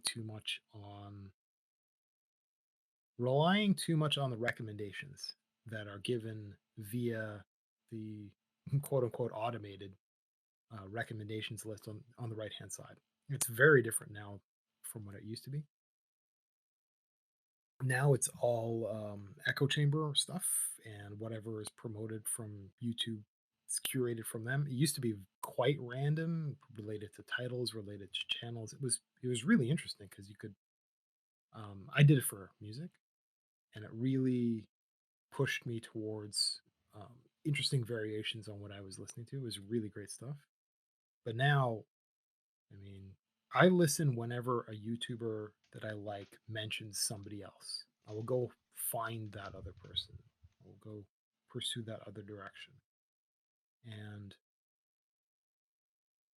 And so th- nowadays it's like winding down because not many people will name drop other channels, and those other channels will be channels that are big, and so they won't have that raw grit that I really like unless I go back in time and watch their very old stuff.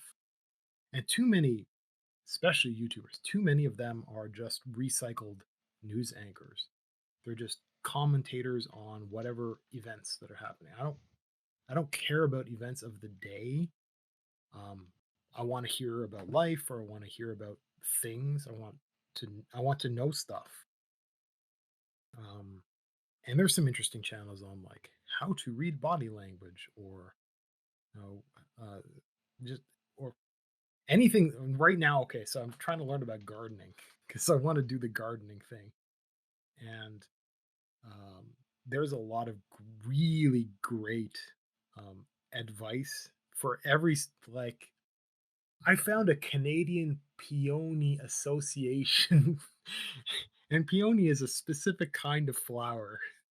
That's how specific that is. you So that found a you can specific flower association. exactly like how weird, how random it. I went I wanted to know what kind of flower could I just dump in my backyard and just have it, like, live, and have it be pretty and low maintenance. And and so I, like, went through understanding perennials and all this kinda stuff because 'cause I'm weird, so I researched this over the last week and, learning about gardening and all, and I actually did bump into, and there's an actual, I think it is called a society, and they have competitions for breeding, and they have award winners, and I can actually go and I can buy plants and seeds and stuff, or bulbs, I guess it would be. And I learned that you can't just go and buy them. You can't. Apparently, you can't go and just buy flat flowers at any time you want. You actually have there are seasons for them, which I guess makes sense. But I have to go back like in the fall to buy the peonies that I want, which is a good thing because I need to clear the weeds out of my backyard and maybe put some actual soil down. So theoretically speaking, I could buy peonies in the fall and then plant them. Probably learn I'll learn with my onions. I got windowsill boxes for onions. I'll go to the store and I'll just buy a whole lot of onions and then just grow them. I don't even know how close together I can grow onions. I haven't looked that up. Maybe I should. I will when I think about it harder. And then just have a couple of windowsill boxes just full of green onions because I can eat those. When you can eat your victories, you'll appreciate your effort. If it's just a flower, then you know I guess that says a lot about me. That I don't particularly. I mean, if all it's good for is being pretty, then I it's nice, but somebody else can take care of that and make it pretty for me. I'd rather, if I'm doing it for myself, I'd rather it be functional and useful or edible or tasty.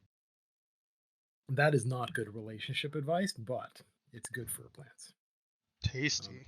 Wouldn't tasting be edible be somewhat synonymous? no, I mean, so I'm not sure where you're coming from, but Well, wouldn't they be related, I'd say? well, yes. So, if I'm learning to garden and I garden things that I would eat, as opposed to just stuff that could be eaten or would grow or would be pretty or whatever, if I if I think the beginning point for me would be, um, um, I think it's hard to mess up green onions. So these are scallions, what they're called elsewhere. Um, and I just stick them in water, and they'll grow roots, and they'll actually grow back. But I want to put them in soil and all that. So I bought a massive bag of soil and some pots and stuff, and so I'm kind of like really have no idea what I'm doing. Bought a garden hose for my balcony, and I'm like soaking pots of soil with.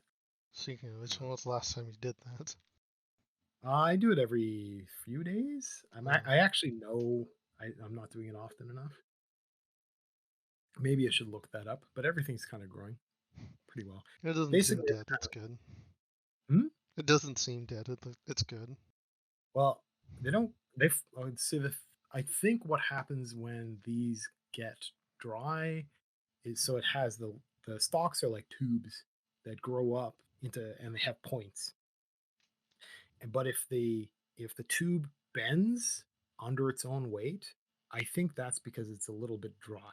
And so it has like dryness up the tube somewhere and it's too weak and it bends in its own weight. So I think that's my sign for whether or not it should have been watered before then. So I think I'm not watering it enough. I think maybe I should go out every day and water it even if I don't think I need to. But my other problem with plants has been overwatering and rotting the roots. So I'm kind of like I have a black thumb. I'm pretty bad. Um, so I'm interested in things that I can eat and things that are either low maintenance or uh, Potatoes. perennial. I actually learned about potatoes too. I have some containers for growing potatoes, but I haven't pursued that. And I need to actually go to a store. I need to get organic potatoes and start with those. And so far, I haven't had exposure to organic potatoes. So I need to go to a place that actually sells them, and I tend to not plan. I don't know. I just go to the wrong places that don't have that. So I need to find some because I mean every time I'm going grocery shopping, I'm like trying to get in and out real quick, and I don't think about fresh things often enough, which is a If shame. only you had a list. Yeah, some sort of booklet with pages and a writing tool of some sort. Which is weird because I've got an actual folded up grocery list in the back of this thing that I keep forgetting to pull out when I'm going shopping. I mean, small steps, just baby steps. I know where my flaws are for this. Hmm. Um, yeah. So I mean, this is yeah. Gardening is an entirely new concept to me, and I essentially have to landscape the backyard. It is so coated in weeds that I have to get a special weed puller. I've got a one that I can do it by hand, kind of one that I can stand up and do. Got a hand tool and all this kind of stuff. But ultimately, it comes down to the fact that if I were to pull out all the weeds, then I wouldn't be left with anything that's alive there because it's all just weeds. So I would need to dig out the soil and throw that out, and or because I know the dirt that's under there is absolute garbage. Um, so late winter, early spring, right, where there's enough of a thaw that you can see the dirt. I looked at the dirt and I shoveled a little bit of it to go exploring, and I called the city to understand if I can dig there and if there's any wires and stuff. And there's nothing there, so I went exploring, and that it isn't really soil. It's this terrible rocky stuff, and the only stuff that grows there are weeds. So that's all that's happened. And I look through that yard, and if I were to pull up any of those weeds, all I'd be left with of any value whatsoever would be like maybe the occasional tuft of grass for some reason, but this weird rocky, nasty, sandy soil. And that's probably not good enough for my peonies, which I think that's the plan. And then I get to say peony all the time, which is just a really weird sounding word. So, and what I can do is I can clean it. I can clean soil out, and then I can build a box on top of anywhere I want. And so it it it's nothing but a box with an empty bottom with an open bottom. So it's the walls, and then I put my soil on top of that. So I don't necessarily care about the content of the soil underneath, and it'll drain properly and all that kind of stuff because it's just earth connected. But I've got access to the 1 foot of actual soil that I manage, and that's the other question: is how soil works, and there are different kinds, and like it's really confusing to me. And then going and getting it. So so I might actually just build an outdoor box. I don't know if I can do that myself. I think I can. An I think I outdoor kind of. box? That shouldn't be too hard. You'd think that, but it's me. So I mean, I have a hammer somewhere. I'd have to go buy nails, nice galvanized nails. I think I know where to buy wood. I don't even have a handsaw, let alone maybe I can get them to cut things for me because I know that's a thing. I know places that'll do that. Well, at least, um, Where I went to grab for the posts for my bed, they cut it for me. yeah. So I know places and they charge like per cut. I I remember that a long time ago when I can't even remember why I was buying wood, probably for shelves, and that would probably be a good thing to do is to just coat because I bought like some they're actually plastic but they're pretty heavy duty shelves that I built. I bought them from Walmart of all places, and but putting up some better looking wooden ones and attaching them to the wall might actually be better. It's hard for me to approach. It's just the layout of how I've done things with my library den area is kind of terrible. So it's hard to get at a lot of stuff.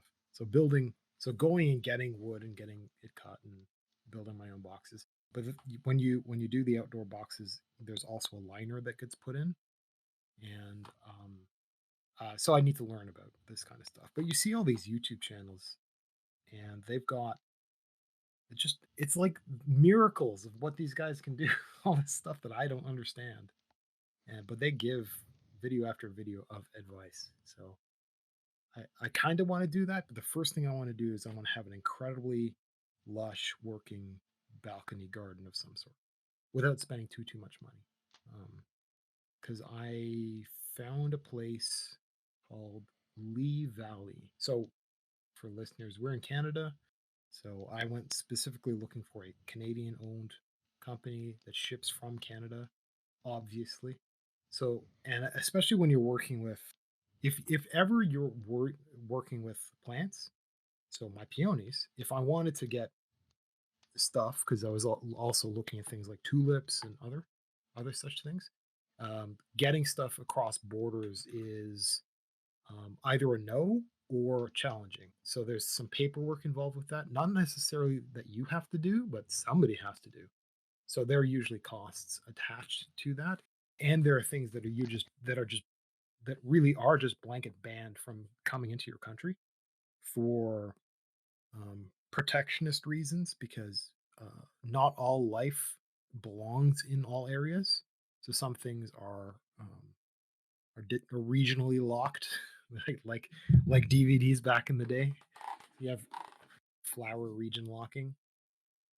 So me understanding relationships country wise isn't just a matter of me being nationalistic with how I purchase products because I'm like that, and I also buy local when I can, um, because my money shouldn't be going too far away from me. And the idea is that I'm burning less fossil fuel getting stuff shipped to me in the first place.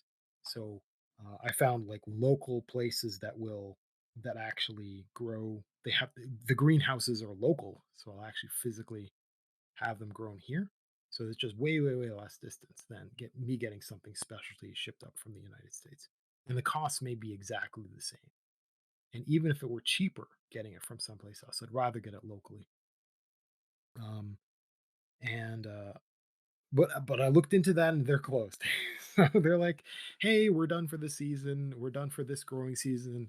I'm sitting here like with my credit card on my keyboard going, "But I want to give you money. Well, I didn't authorize this. I wanted your stuff." And this one company is like, "Due to an unprecedented number of orders, we are no longer accepting new orders this year." I'm like, "What?" Unprecedented orders. All What the other world people, event could spark that? all the other people like me who are like, "Well, I think I'll just start up my garden." Like, damn it! I thought of it first. I was just lazy. Um, so, but I was like I was saying, I was looking at the balcony gardening type stuff, and I went to a website called Lee Valley, and they had a deal with free shipping. So I'm like, I bought a $20 kids shovel just to test them out, and the suckers sent it to me for free. So it's probably a $10 shovel. Um, I might have even cost them money. Um, and but I bought a bunch of other stuff from them since then. Again, because they're Canadian, shipping is cheap and free over 30 Canadian or something. So it's quite good. And one of the products that they sell, so they sell all kinds of like build your own structures and stuff like that. And a lot of it is gardening. Not all of it, but a lot of it. And um, they sell these enclosed, almost like windowsill box or sometimes quite large outdoor, um, almost like portable greenhouses, essentially. Right? They've got the equipment where you can build your own greenhouse and this sort of stuff. But it's like a plastic. It's like I don't know, a snooty high end like lazy person that spends too much money. Lid with a hinge on it, and so if you have temperature issues, which is a thing, um, and if you want to like plant tomatoes early in the season and stuff like that, you need to protect them.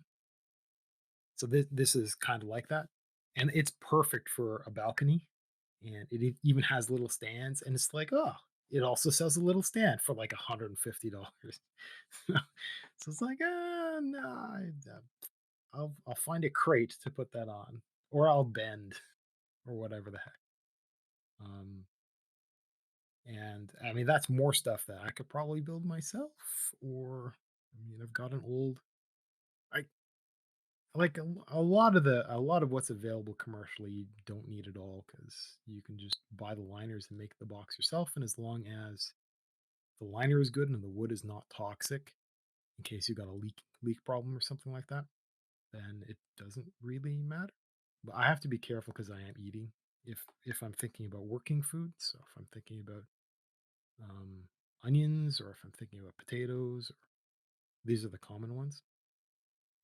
If I'm thinking about that stuff, I have to worry about uh, how I'm growing it, and if it's in a plastic bin, if it's food safe, if it was containing food, then it should be good. Um, so I'm not going to be like growing food in a galvanized steel pail and just cross my fingers and hope none of that metal gets leached into the soil, into the plants, and then into me, and then stays with me to my grave. Um, so I'm thinking about all that kind of stuff. It's just like this is the sort of stuff a person in quarantine just constantly thinks about because you got too much time.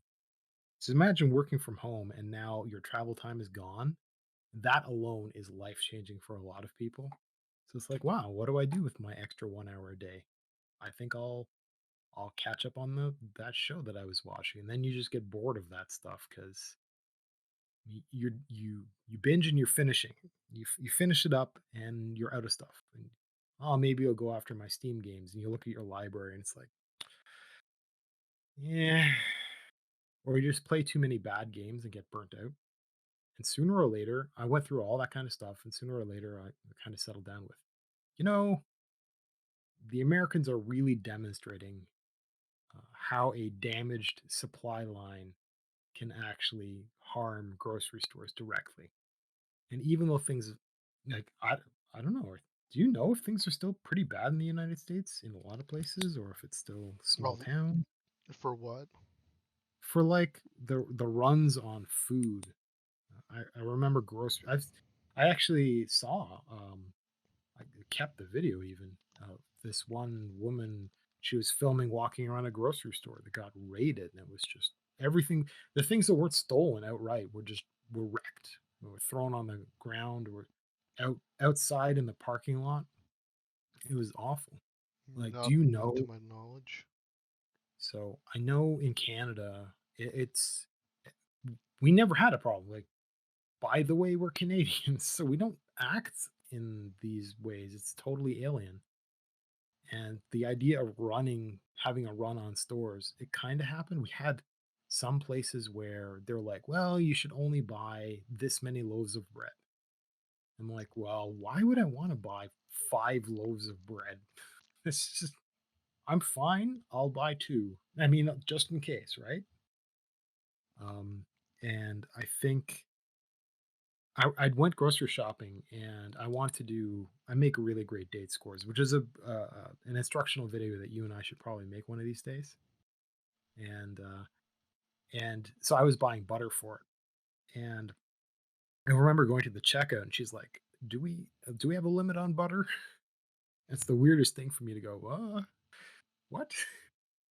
And that's the other thing we have in Canada. We got a lot of dairy, we got a lot of wheat and a lot of dairy, and so like limits on limits on either of those things is kind of strange. So no, they had no limit on butter. I Oh, think thank God.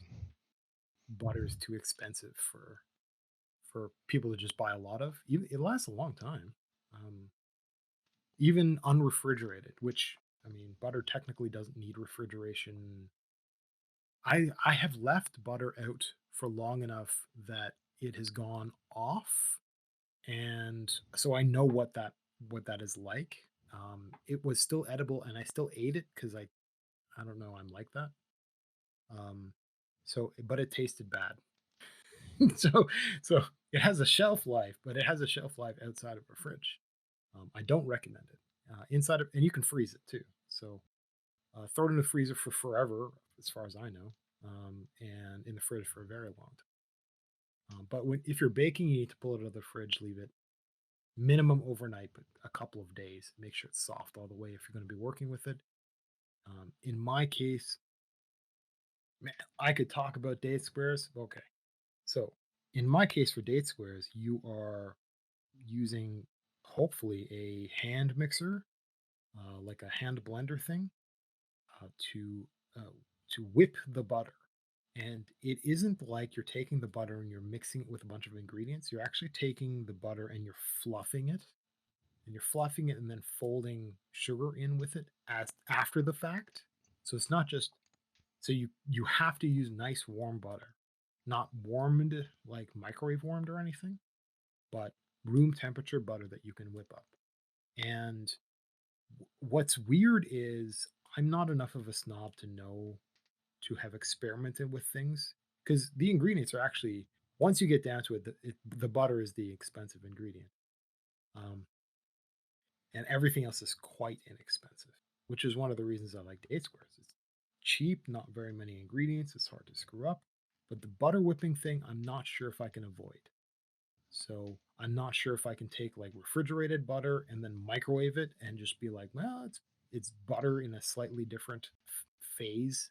The physics is a little different to this butter, but who cares? Mix the sugar with it, mix it all up together. It's going to go in an oven all the same. Like I don't know if it matters, and I would love to run test after test after test. Like so, if I were to do a video with you, we'd probably end up making a revised video after the fact of like this I did it wrong in this way. I challenged the instructions by doing this. I tried this. I baked it like this.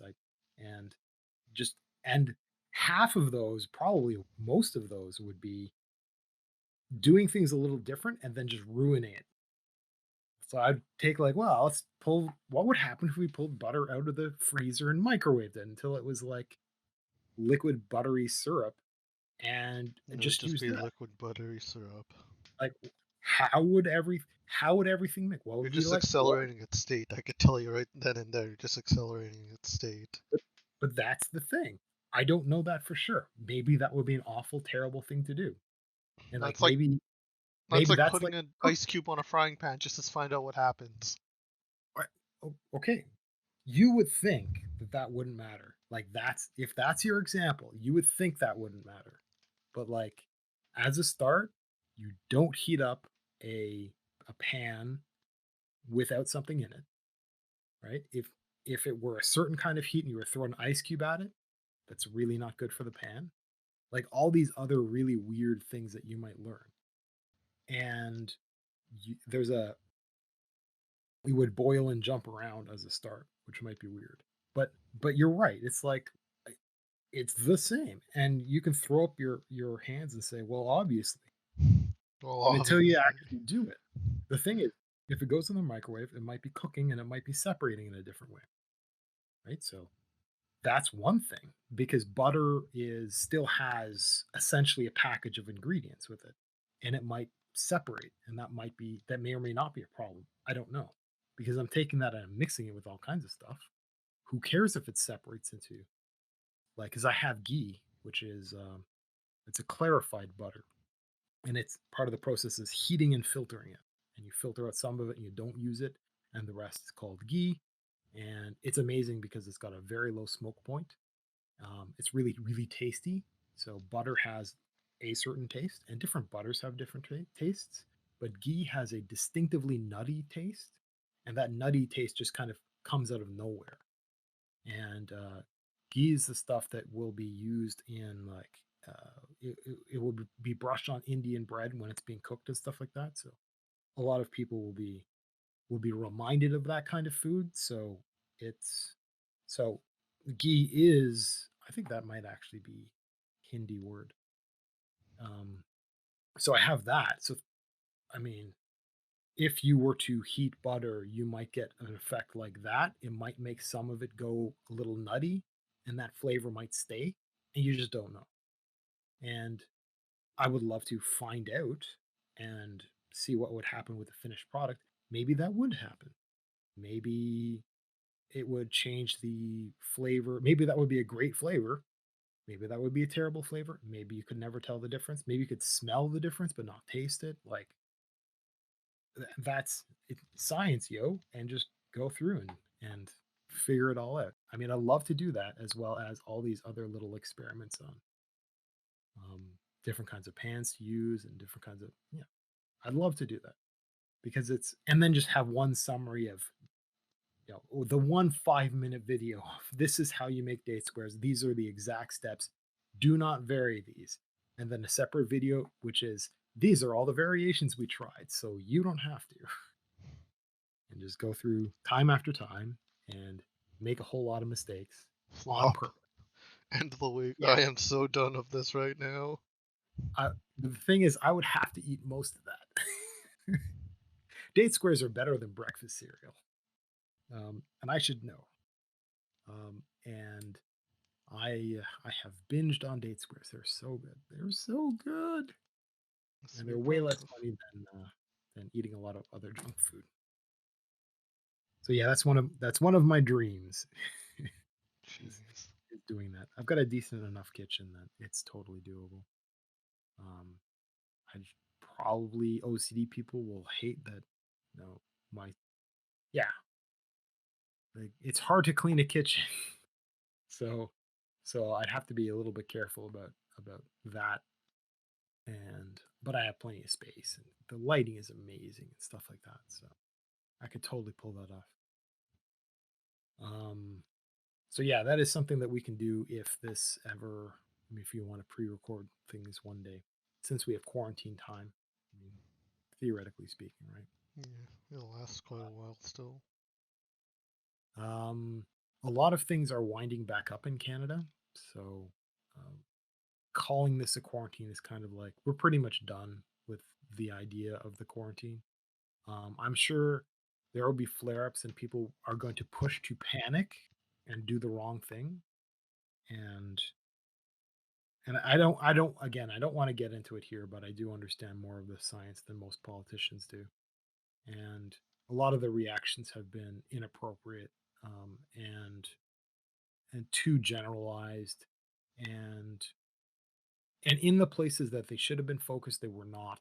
And just a lot of things were like a lot of lives have been lost because of bad decision making at the governmental level, and a lot of people that will guilt others over things themselves don't understand. It's a real shame. Like this has revealed a lot of stuff about humanity that I really didn't need confirming. Is depressing.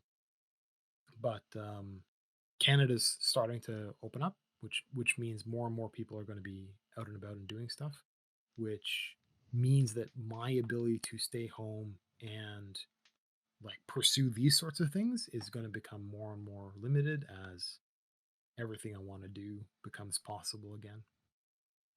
So act now. Um, yeah. Okay. So we're down to what the last 10 minutes or so. Is there anything you want to talk about? Anything planning? Anything? Ow, that was you breathing heavy. Yeah, that's me having a little laugh. Not really. Not really. Do you ever know what's going on? So we had talked about using um, a USB keyboard, about hooking that up because you were looking at a switchboard, and I had already researched all the underlying technology, so the software and the scripting and the understanding. So I can tell you about understanding the ID codes of different USB devices in your computer, how to draw out that information and communicate with individual USB devices to listen to them individually, and how to act on different keystrokes from different devices.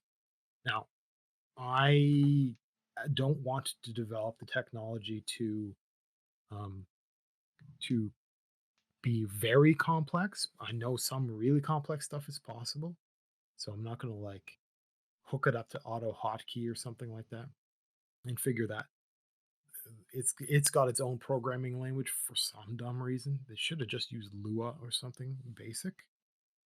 Um, so I know all that, but you have not made yourself available for that to even be a Mm, thing. no, I have So, not. So, that's why I was saying that every day at about the time, even if we don't have the show on, you could spend you could be up and available and spend that time, and then one of those times I would sit down and do it all, get it all up and working, and then show you. So I'll probably have to get it all up and working on my end first and just double check that it all works. Show you how to hook it up, hardware and software, and then hook it into OBS because that's your software of choice. And I do myself use it. I just haven't done my own live streaming recently. I really should just get back into that regardless of this being a thing or not. And I don't do it to communicate to other people. I just do it as live stream practice to understand the underlying technology, etc. Um, but I do that and then record it and put it up on my own YouTube channels, plural. Um, so and I do use this technique myself for that. So I do scene switching, and it works perfectly. It's great stuff. I don't have to reach all the way over to a keyboard and then look at it. I can just feel for a USB keypad. My keyboard has USB ports on it, which makes it really easy to daisy chain stuff out. And so it's really easy for me to daisy chain that out rather than getting a USB hub or something like that, which is what I you've got a spare port on the top of your computer case, if I recall correctly. Yeah. So you could hook it up that way. The problem is you probably want to use this keypad left-handed because right, so mouse at the right hand and then the keypad at the left hand, just to have it way out of the way. Um, but yeah, it's doable, and however many devices you could throw in. Do you still have Um, Twitch popped out? yes, I do. Did you ban that person? No, Why not? I don't even think you. Oh, hey. I mean, is it really worth? Yes, it's in chat right now. Get used to it. Learn the skill. I Okay, mean, I already went and blocked. there I did. Hooray! Why are all the chat messages still there? Because they can be removed as well. I don't have access to that right now, apparently. Okay, well, write that down on your to-do list. Okay. So Yay for that's Stan! okay. So understanding how to do that is one of your things, and then freeing up some time. So I talked about a setup and a teardown. So the teardown is a document that you should have opening once we're done. And one of the things that it should include is um, saving all this, doing the backup procedure, and then providing it on the uh, providing it like uploading it so that I can get it. And then part of the teardown for me could be ripping out the audio for processing or whatever the heck.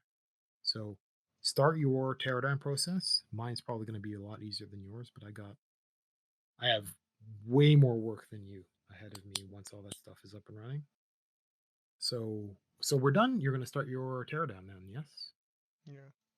Okay, so for anybody that's still listening, we're going to be back on Sunday at what is it, 4:30 Pacific, so PST, and then 7:30 Eastern time.